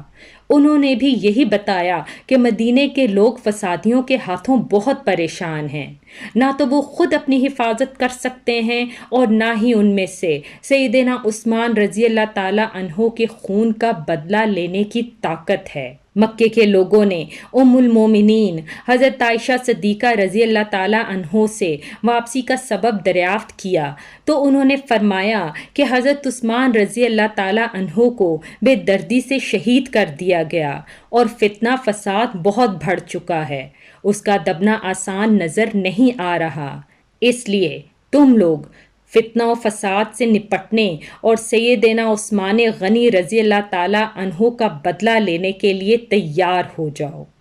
اسی طرح اسلام کی عزت برقرار رکھی جا سکتی ہے۔ اس پر ہزاروں مسلمان سیدنا عائشہ رضی اللہ تعالی عنہ، سیدنا طلحہ رضی اللہ تعالی عنہ اور سیدنا زبیر رضی اللہ تعالی عنہ کے ساتھ ہو لیے۔ اس لشکر نے بصرہ پہنچ کر اس پر قبضہ کر لیا۔ جب یہ خبر حضرت علی رضی اللہ تعالیٰ عنہ کو ملی تو وہ بھی اپنے لشکر کے ہمراہ بصرہ کے قریب پہنچ گئے اور صلح کی کوششیں شروع کر دیں۔ دوسری طرف حضرت عائشہ رضی اللہ تعالیٰ عنہ نے اپنے آنے کی وجہ بیان فرمائی۔ حضرت علی رضی اللہ تعالیٰ عنہ نے اپنی مجبوری اور مشکلات سے حضرت عائشہ رضی اللہ تعالیٰ عنہ کو مطلع فرمایا۔ دونوں نے ایک دوسرے کی بات کو اچھی طرح سمجھا اور قریب تھا کہ صلح ہو جاتی کہ بدقسمتی سے دونوں طرف کی فوجوں میں کچھ بد نیت اور منافق لوگ شامل تھے۔ انہوں نے اپنا فائدہ اس میں دیکھا کہ صلح نہ ہو پائے، لہٰذا انہوں نے رات کی تاریکی میں ہی جنگ چھیڑ دی۔ حضرت علی رضی اللہ تعالیٰ عنہ یہ سمجھے کہ بی بی عائشہ رضی اللہ تعالیٰ عنہ نے جنگ شروع کر دی ہے، اور بی بی عائشہ رضی اللہ تعالیٰ عنہ یہ سمجھ بیٹھیں کہ حضرت علی المرتضیٰ رضی اللہ تعالیٰ عنہ نے جنگ کی ابتدا کی ہے۔ اس طرح دونوں فوجوں میں جنگ شروع ہو گئی، دونوں فوجیں ڈٹ کر لڑیں، اس میں آخرکار حضرت علی رضی اللہ تعالیٰ عنہ کو فتح حاصل ہوئی۔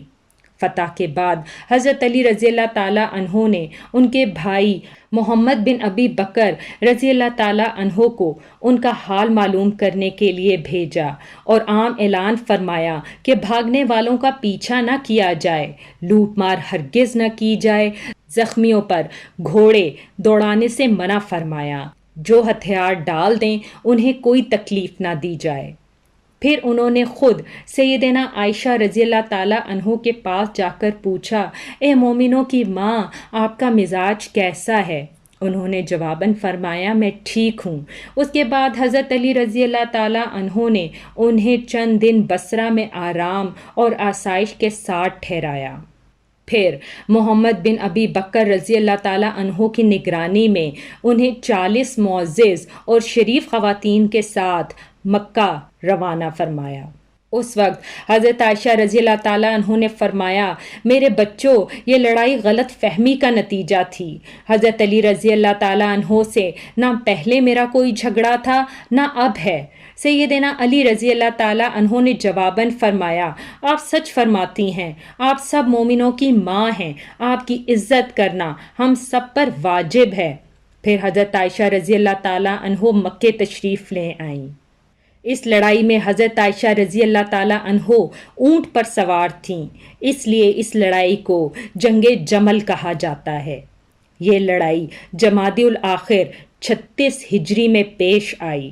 اس جنگ کے بعد حضرت عائشہ رضی اللہ تعالیٰ عنہ ہمیشہ پشیمان رہیں اور یاد کر کے روتی تھیں۔ جمل کی لڑائی کے بعد سیدنا علی رضی اللہ تعالیٰ عنہ نے چند دن بصرہ میں قیام کیا، پھر 12 رجب 36 ہجری میں کوفہ چلے آئے اور اس علاقے کو حکومت کا صدر مقام یا دارالخلافہ قرار دیا۔ اس سے پہلے دارالخلافہ مدینہ منورہ تھا۔ یہ فیصلہ حضرت علی رضی اللہ تعالیٰ عنہ نے اس لیے فرمایا کہ مدینہ منورہ کو فساد اور جھگڑوں سے بچایا جا سکے۔ اب انہوں نے پھر شام کی طرف توجہ دی۔ جلیل بن عبداللہ رضی اللہ تعالیٰ عنہ کے ہاتھ ایک خط امیر معاویہ رضی اللہ تعالیٰ عنہ کو ارسال فرمایا۔ اس میں تحریر کیا کہ تم بھی مہاجرین اور انصار کی طرح میری بیعت کرو۔ اس کے بعد قاعدے اور قانون کے مطابق شہادت عثمان رضی اللہ تعالیٰ عنہ کا مقدمہ پیش کرو۔ میں اللہ کی کتاب اور رسول اللہ صلی اللہ علیہ وآلہ وسلم کی سنت کے مطابق فیصلہ کروں گا۔ امیر معاویہ نے اس خط کے جواب میں تحریر کیا کہ آپ عثمان رضی اللہ تعالیٰ عنہ کے قاتلوں کو ہمارے حوالے کر دیں تو میں اور شام کے دوسرے تمام لوگ خوشی سے آپ کی بیعت کریں گے۔ اس طرح کچھ مدت تک خط و کتابت کا سلسلہ جاری رہا، لیکن صلح کی راہ ہموار نہ ہو سکی۔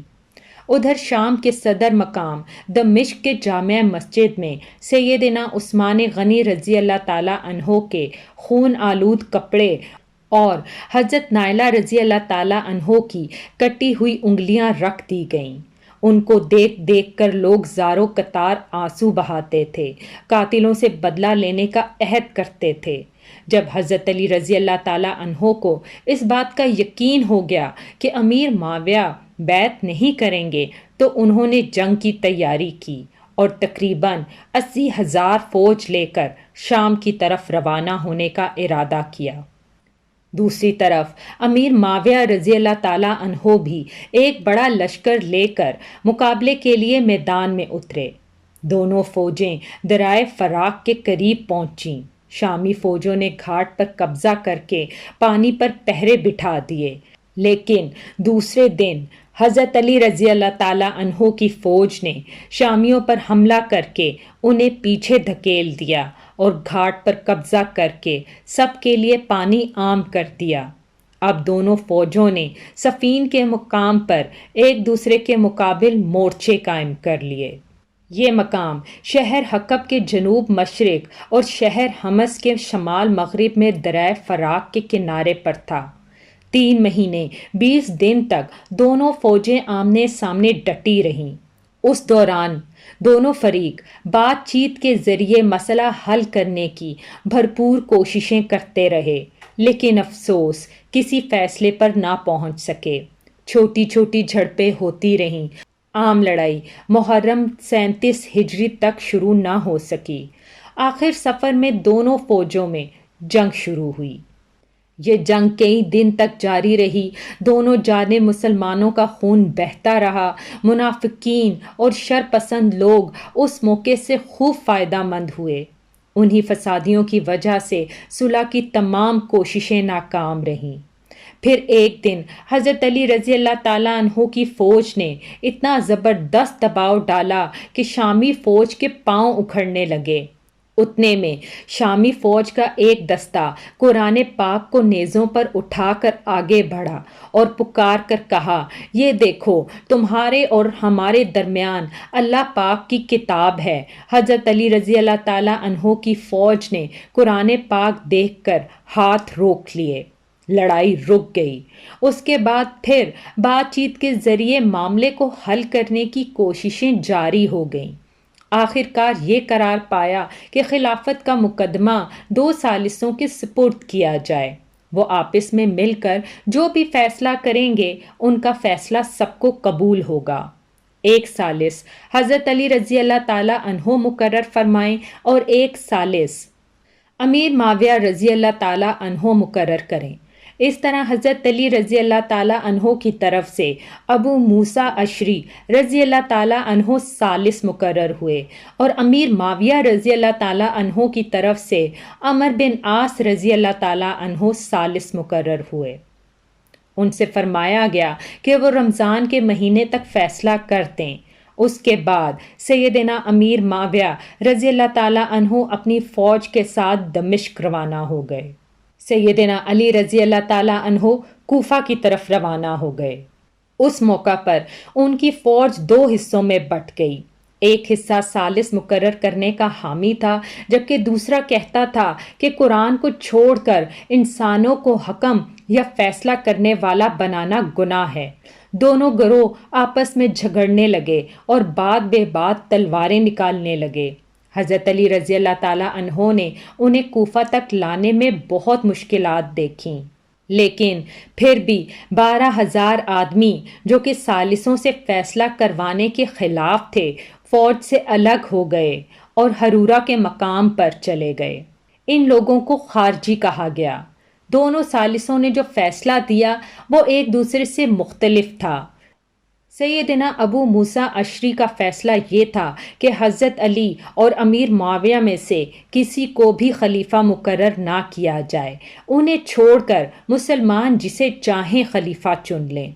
سیدنا عمر بن عاص کا فیصلہ یہ تھا کہ ابو موسیٰ اشری نے حضرت علی رضی اللہ تعالیٰ عنہ کو خلافت سے الگ کر دیا ہے، میں ان کی جگہ امیر معاویہ کو خلیفہ مقرر کرتا ہوں۔ اس فیصلے پر ہر طرف ہنگامہ برپا ہو گیا۔ حضرت علی رضی اللہ تعالیٰ عنہ کے حامیوں نے یہ فیصلہ قبول کرنے سے انکار کر دیا۔ اب حضرت علی رضی اللہ تعالیٰ عنہ پھر دوبارہ فوج لے کر دمشق کی طرف بڑھنا چاہتے تھے کہ خارجیوں نے ہر طرف فساد پھیلا دیا۔ انہوں نے چھوٹے چھوٹے گروہ بنا کر لوٹ مار شروع کر دی۔ آخر حضرت علی رضی اللہ تعالیٰ عنہ پہلے ان کی طرف بڑھے۔ نہروان کے مقام پر شدید جنگ ہوئی، 4,000 خارجی مارے گئے۔ اس طرح خارجیوں کا زور ٹوٹ گیا، لیکن ان کی ٹولیاں آئے دن فساد برپا کرتی رہتی تھیں۔ دوسری طرف امیر معاویہ رضی اللہ تعالیٰ عنہ نے عمر بن عاص کو فوج دے کر مصر پر چڑھائی کر دی۔ وہاں حضرت علی رضی اللہ تعالیٰ عنہ کی طرف سے محمد بن ابی بکر رضی اللہ تعالیٰ عنہ گورنر تھے۔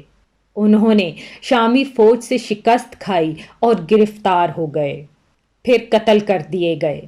مصر کے بعد شامی فوج نے حجاز، عراق اور یمن وغیرہ پر حملے شروع کر دیے۔ حضرت علی رضی اللہ تعالیٰ عنہ کو ملک کی اندرونی شورشوں کی وجہ سے اسلامی فتوحات کے دائرے کو بڑھانے کا موقع نہ مل سکا۔ پھر بھی 35 ہجری میں انہوں نے بحری راستے سے ہندوستان پر حملے کی اجازت دی۔ چنانچہ اس زمانے میں کوکن، ممبئی پر کامیاب حملہ کیا گیا۔ یہ علاقہ اس وقت سندھ میں شامل تھا۔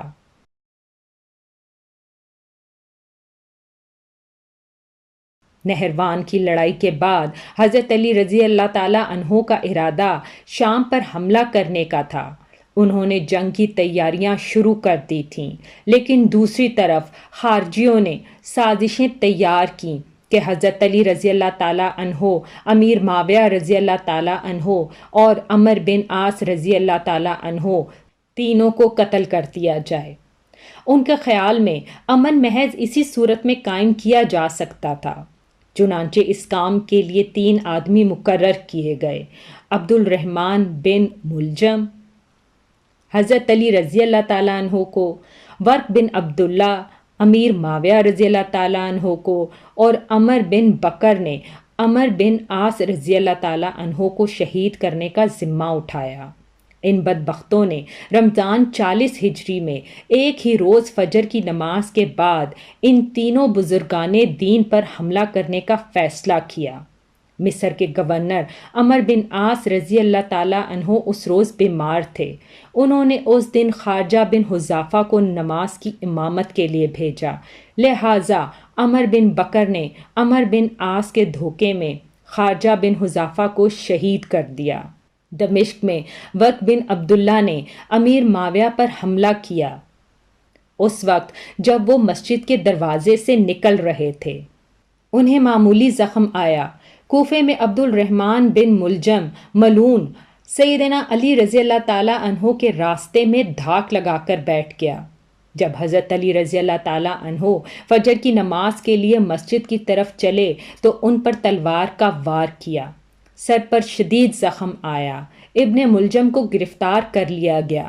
سیدنا علی رضی اللہ تعالیٰ عنہ نے اپنے بیٹوں حضرت حسن رضی اللہ تعالیٰ عنہ اور حضرت حسین سیدنا علی رضی اللہ تعالیٰ عنہ نے اپنے بیٹوں حضرت حسن رضی اللہ تعالیٰ عنہ اور حضرت حسین رضی اللہ تعالیٰ عنہ کو بلا کر کچھ نصیحتیں کیں اور اپنے قاتل کے بارے میں فرمایا، اسے کھانا کھلاؤ، پانی پلاؤ اور اچھی طرح رکھو۔ اگر میں اس زخم سے مر جاؤں تو اسے قتل کر دینا، شریعت کا یہی حکم ہے۔ اس کے ناک اور کان وغیرہ نہ کاٹنا۔ اگر میں بچ گیا تو میری مرضی، چاہے میں اس سے بدلہ لوں یا اسے معاف کر دوں۔ ابن ملجم کی تلوار زہد آلود تھی۔ حضرت علی رضی اللہ تعالیٰ عنہ اس زخم سے شہادت پا گئے۔ انا للہ و انا الیہ راجعون۔ یہ رمضان کی 17، 18، 19، 20 یا 21 میں سے کوئی تاریخ تھی جب حضرت علی رضی اللہ تعالیٰ عنہ اپنے خالق حقیقی سے جا ملے۔ ہجرت کا 40واں سال تھا اور حضرت علی رضی اللہ تعالیٰ عنہ کی عمر 63 برس تھی۔ حضرت علی رضی اللہ تعالیٰ عنہ کو اپنے خلافت کے دور میں ایک بھی دن سکون کا نصیب نہ ہوا، پھر بھی انہوں نے ملکی انتظامات کے سلسلے میں کوئی کسر اٹھا نہ رکھی۔ مزاج میں سادہ پن اور شائستگی تھی، خوف خدا بے پناہ تھا، فقیرانہ زندگی کو فوقیت دی۔ گورنروں اور افسروں کی سخت نگرانی کرتے تھے، کسی بھی عہدے دار کے خلاف شکایت ملتی تو فوراً کارروائی کرتے۔ آپ کو عدل و انصاف کا حد درجے خیال اور علم تھا، ہمیشہ عدل و انصاف قائم کیا، یہاں تک کہ اپنی ذات کو بھی اس سے آزاد نہ چھوڑا۔ ہر ایک کی مدد کے لیے ہمہ وقت تیار رہتے تھے، بلا روک ٹوک ان کے پاس کوئی بھی آ سکتا تھا۔ رعایا پر بہت مہربان تھے، ان کی بہتری کے لیے ہر ممکن کوششیں کرتے رہے، بازاروں میں گشت کرتے تھے، بیت المال میں جو رقم جمع ہوتی تھی کھلے دل سے غریبوں، مسکینوں، محتاجوں اور دوسرے حقداروں میں تقسیم فرماتے تھے۔ غیر مسلموں کے ساتھ بھی نیک سلوک روا رکھتے اور ان کے حقوق کی حفاظت فرماتے تھے۔ بصرہ کے گورنر عثمان بن حنیف رضی اللہ تعالیٰ عنہ نے کسی امیر آدمی کی دعوت قبول کر لی۔ حضرت علی رضی اللہ تعالیٰ عنہ کو جب یہ خبر ملی تو اسے تحریر کیا، اے ابن حنیف رضی اللہ تعالیٰ عنہ، میں نے سنا ہے کہ بصرہ کے ایک دولت مند نے تمہیں بڑی ہی شاندار دعوت دی، تم نے یہ دعوت قبول بھی کر لی اور قسم قسم کے کھانے بہت اطمینان اور مزے سے کھائے۔ میں تم سے یہ امید ہرگز نہ رکھتا تھا کہ تم اس قسم کی دعوتیں قبول کرو گے، جن دعوتوں میں غریبوں کا کوئی حصہ رقم نہیں کیا جاتا۔ اپنے حق سے زیادہ ایک پیسہ بھی بیت المال سے لینا حرام سمجھتے تھے۔ ملک کی حفاظت کے لیے چھوٹی بڑی فوجی چھاؤنیاں قائم کیں، کئی مضبوط قلعے بنوائے، دریائے فراق پر ایک پل بھی تعمیر کروایا، بعض جگہوں پر مسجدوں کی تعمیر کروائی۔ عمر بھر ہر ممکن کوشش کرتے رہے کہ دین کی خدمت پر معمور رہیں۔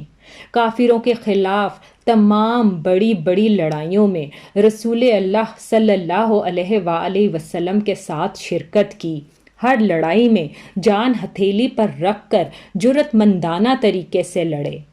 یمن کے ہزاروں لوگوں کو اپنی کوششوں سے مسلمان بنایا۔ حضرت علی رضی اللہ تعالیٰ عنہ کو ایک مرتبہ اطلاع موصول ہوئی کہ کچھ لوگ ہیں جو انہیں معبود مانتے ہیں۔ آپ نے فوراً ان لوگوں کو پکڑوایا اور سخت سزا دی، البتہ جن لوگوں نے توبہ کی انہیں معاف فرما دیا۔ سیدنا علی رضی اللہ تعالیٰ عنہ نے مثالی زندگی بسر کی، تمام زندگی معمولی سے مکان میں سادگی سے رہے۔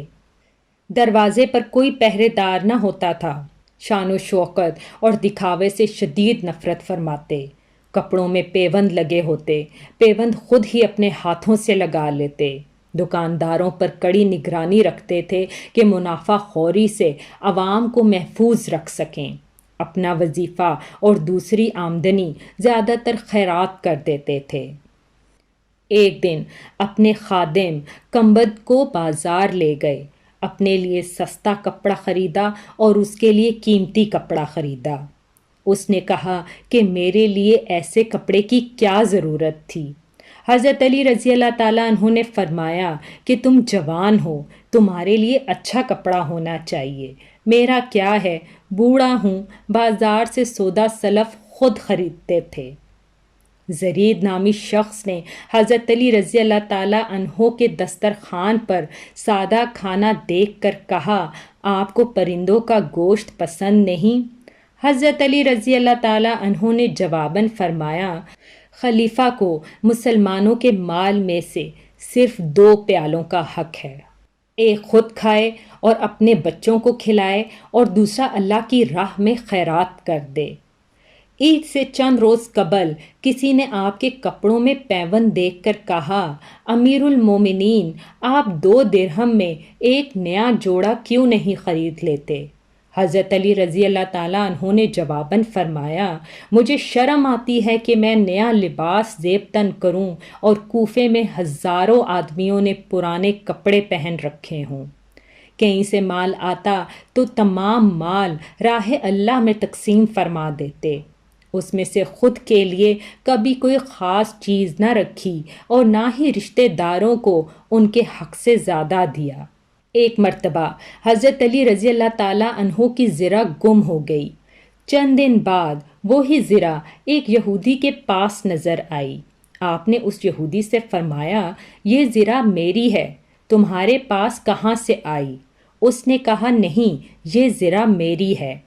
سیدنا علی رضی اللہ تعالیٰ عنہ امیر المومنین تھے، چاہتے تو اس سے زبردستی اپنی زرہ واپس لے سکتے تھے، مگر انہوں نے ایسا کرنا مناسب نہ سمجھا۔ معاملہ کوفے کے قاضی شوریا کی عدالت میں لے گئے۔ قاضی صاحب نے حضرت علی رضی اللہ تعالیٰ عنہ کا دعویٰ سنا، یہودی کا جواب سنا، پھر حضرت علی رضی اللہ تعالیٰ عنہ سے کہا، اپنا گواہ لائیے۔ انہوں نے فرمایا، میرا بیٹا حسن اور غلام کمبد اس بات کے گواہ ہیں کہ یہ زرہ میری ہے، ان کی گواہی لے لیں۔ قاضی صاحب نے کہا، بیٹے کے باپ کے حق میں اور غلام کے مالک کے حق میں گواہی قبول نہیں کی جا سکتی۔ اس پر سیدنا علی رضی اللہ تعالیٰ عنہ نے فرمایا، عجیب بات ہے، آپ حسن کی گواہی قبول نہیں کرتے؟ کیا آپ کو معلوم نہیں ہے کہ رسول اللہ صلی اللہ علیہ وآلہ وسلم نے حسن اور حسین کو جنت کے جوانوں کا سردار بتایا ہے؟ قاضی صاحب نے جواب دیا، مجھے اس بات کا علم ہے، لیکن میں حسن کی گواہی نہیں لوں گا۔ اگر کسی کے رتبے کو دیکھ کر فیصلہ دینا ہوتا تو آپ کا یہ فرمانا ہی کافی تھا کہ یہ زرہ آپ کی ہے۔ یہ سن کر حضرت علی رضی اللہ تعالیٰ عنہ بے پناہ خوش ہوئے اور فرمایا، مجھے آپ کا یہ فیصلہ منظور ہے، یہ زرہ یہودی کے پاس ہی رہے گی۔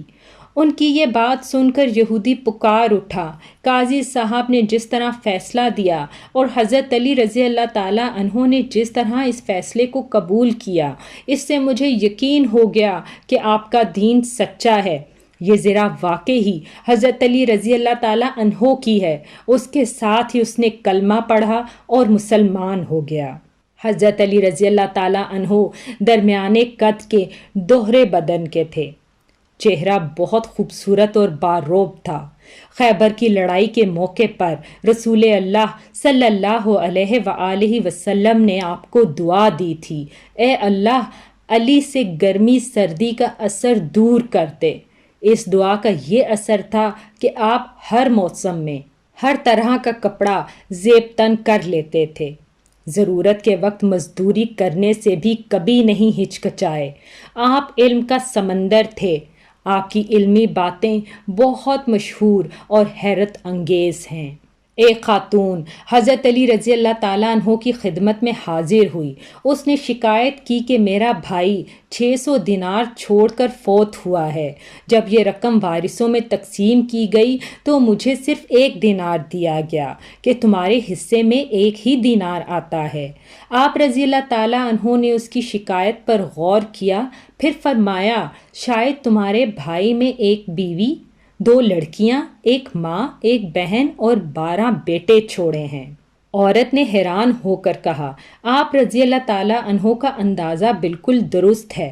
اس پر سیدنا علی رضی اللہ تعالیٰ عنہ نے فرمایا تب تمہارے حصے میں 1 ہی دینار آتا ہے۔ حضرت علی رضی اللہ تعالیٰ عنہ دن رات کا زیادہ حصہ اللہ تبارک و تعالیٰ کی عبادت میں گزارتے تھے۔ نماز بہت خشوع و خضوع کے ساتھ ادا فرماتے۔ صدیق اکبر، فاروق اعظم اور عثمان ذو النورین اپنے دور خلافت میں سیدنا علی رضی اللہ تعالیٰ عنہ سے خاص معاملات میں مشورہ کرتے تھے۔ شجاعت سیدنا علی رضی اللہ تعالیٰ عنہ کا خاص وصف تھا۔ آپ اتنے بہادر اور نڈر تھے کہ طاقتور سے طاقتور دشمن کی پرواہ نہ کرتے۔ تبوک کے علاوہ قریب ہر لڑائی میں بڑھ چڑھ کر حصہ لیا۔ انہیں شیر خدا کا لقب ملا۔ نہتے پر وار ہرگز نہ کرتے تھے۔ ایک لڑائی میں اپنے دشمن کو گرا لیا، اسے قتل کرنے لگے تو اس نے ان کے منہ پر تھوک دیا۔ حضرت علی رضی اللہ تعالیٰ عنہ فوراً اس کے سینے سے اتر آئے، اس کی جان بخش دی۔ کسی نے پوچھا آپ نے اسے کیوں کر چھوڑا؟ حضرت علی رضی اللہ تعالیٰ عنہ نے جواباً فرمایا میں تو اس سے اللہ تبارک و تعالیٰ کے لیے لڑ رہا تھا۔ اس نے جو حرکت کی اس پر مجھے غصہ آ گیا۔ اب میں اسے قتل کرتا تو گویا اس قتل میں میرا غصہ بھی شامل ہوتا۔ اس کا مطلب یہ ہوتا کہ میں نے اسے اپنی ذات کے لیے قتل کیا ہے۔ سیدنا علی رضی اللہ تعالیٰ عنہ کے بہادری کے واقعات ہمیشہ تابندہ رہیں گے۔ ان کو رسول اللہ صلی اللہ علیہ وآلہ وسلم سے بے پناہ محبت تھی۔ رسول اللہ صلی اللہ علیہ وآلہ وسلم کو بھی سیدنا علی رضی اللہ تعالیٰ عنہ اور آپ کی اولاد سے بے پناہ پیار تھا۔ سیدنا حسن رضی اللہ تعالیٰ عنہ اور سیدنا حسین رضی اللہ تعالیٰ عنہ کو رسول اللہ صلی اللہ علیہ وآلہ وسلم اپنے کندھوں پر اٹھاتے اور فرمایا کرتے تھے اے اللہ میں ان دونوں سے محبت کرتا ہوں، جو ان سے محبت کرے تو بھی ان سے محبت کر، اور جو ان سے بغض رکھے تو بھی انہیں دور رکھ۔ سیدنا فاطمہ رضی اللہ تعالیٰ عنہ سے سیدنا علی رضی اللہ تعالیٰ عنہ کے ہاں 3 بیٹے اور 2 بیٹیاں ہوئیں۔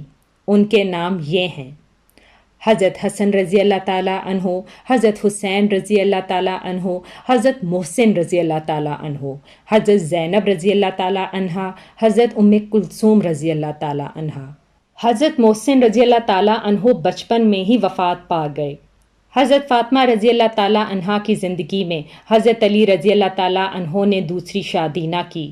ان کی وفات کے بعد کئی شادیاں کیں، جن میں سے 11 لڑکے اور 15 لڑکیاں ہوئیں۔ اس طرح کل 14 لڑکے اور 17 لڑکیاں ہوئیں۔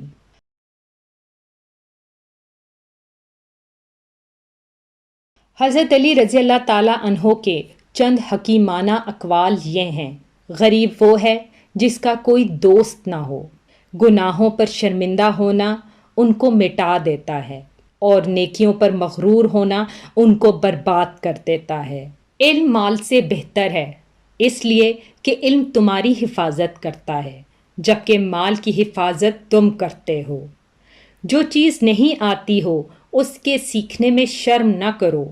کسی سوال کا جواب نہ آتا ہو تو یہ کہنے میں نہ شرماؤ کہ میں نہیں جانتا۔ سخاوت وہ ہے جو مانگنے سے پہلے ہو۔ معاف کر دینا بہت اچھا انتقام ہے۔ مصیبت میں گھبرانا سب سے بڑی مصیبت ہے۔ لالچ سے کچھ روزی بڑھ نہیں جاتی، لیکن انسان کی قدر گھٹ جاتی ہے۔ بات کہنے والے کو نہ دیکھو بلکہ بات کو دیکھو۔ نیکی کی کوئی قدر کرے نہ کرے، تم نیکی کیے جاؤ۔ سخت ترین گناہ وہ ہے جو کرنے والے کے نزدیک معمولی ہو۔ مصیبتوں کا مقابلہ صبر سے کرو اور نعمتوں کی حفاظت شکر سے کرو۔ اللہ تبارک و تعالی حضرت علی المرتضیٰ رضی اللہ تعالی عنہ پر اپنی رحمتیں نازل فرمائے۔ آمین ثم آمین۔ امید کرتی ہوں کہ یہ ویڈیو آپ کو بے پناہ پسند آئی ہوگی۔ انتظار رہے گا آپ کے فیڈ بیک کا کہ آپ کو یہ ویڈیو کیسی لگی۔ آپ سب سے گزارش ہے کہ میرا چینل سبسکرائب کریں، میری ویڈیو لائک کریں اور زیادہ سے زیادہ اپنے فیملی اور فرینڈز کے ساتھ شیئر کریں۔ اللہ حافظ۔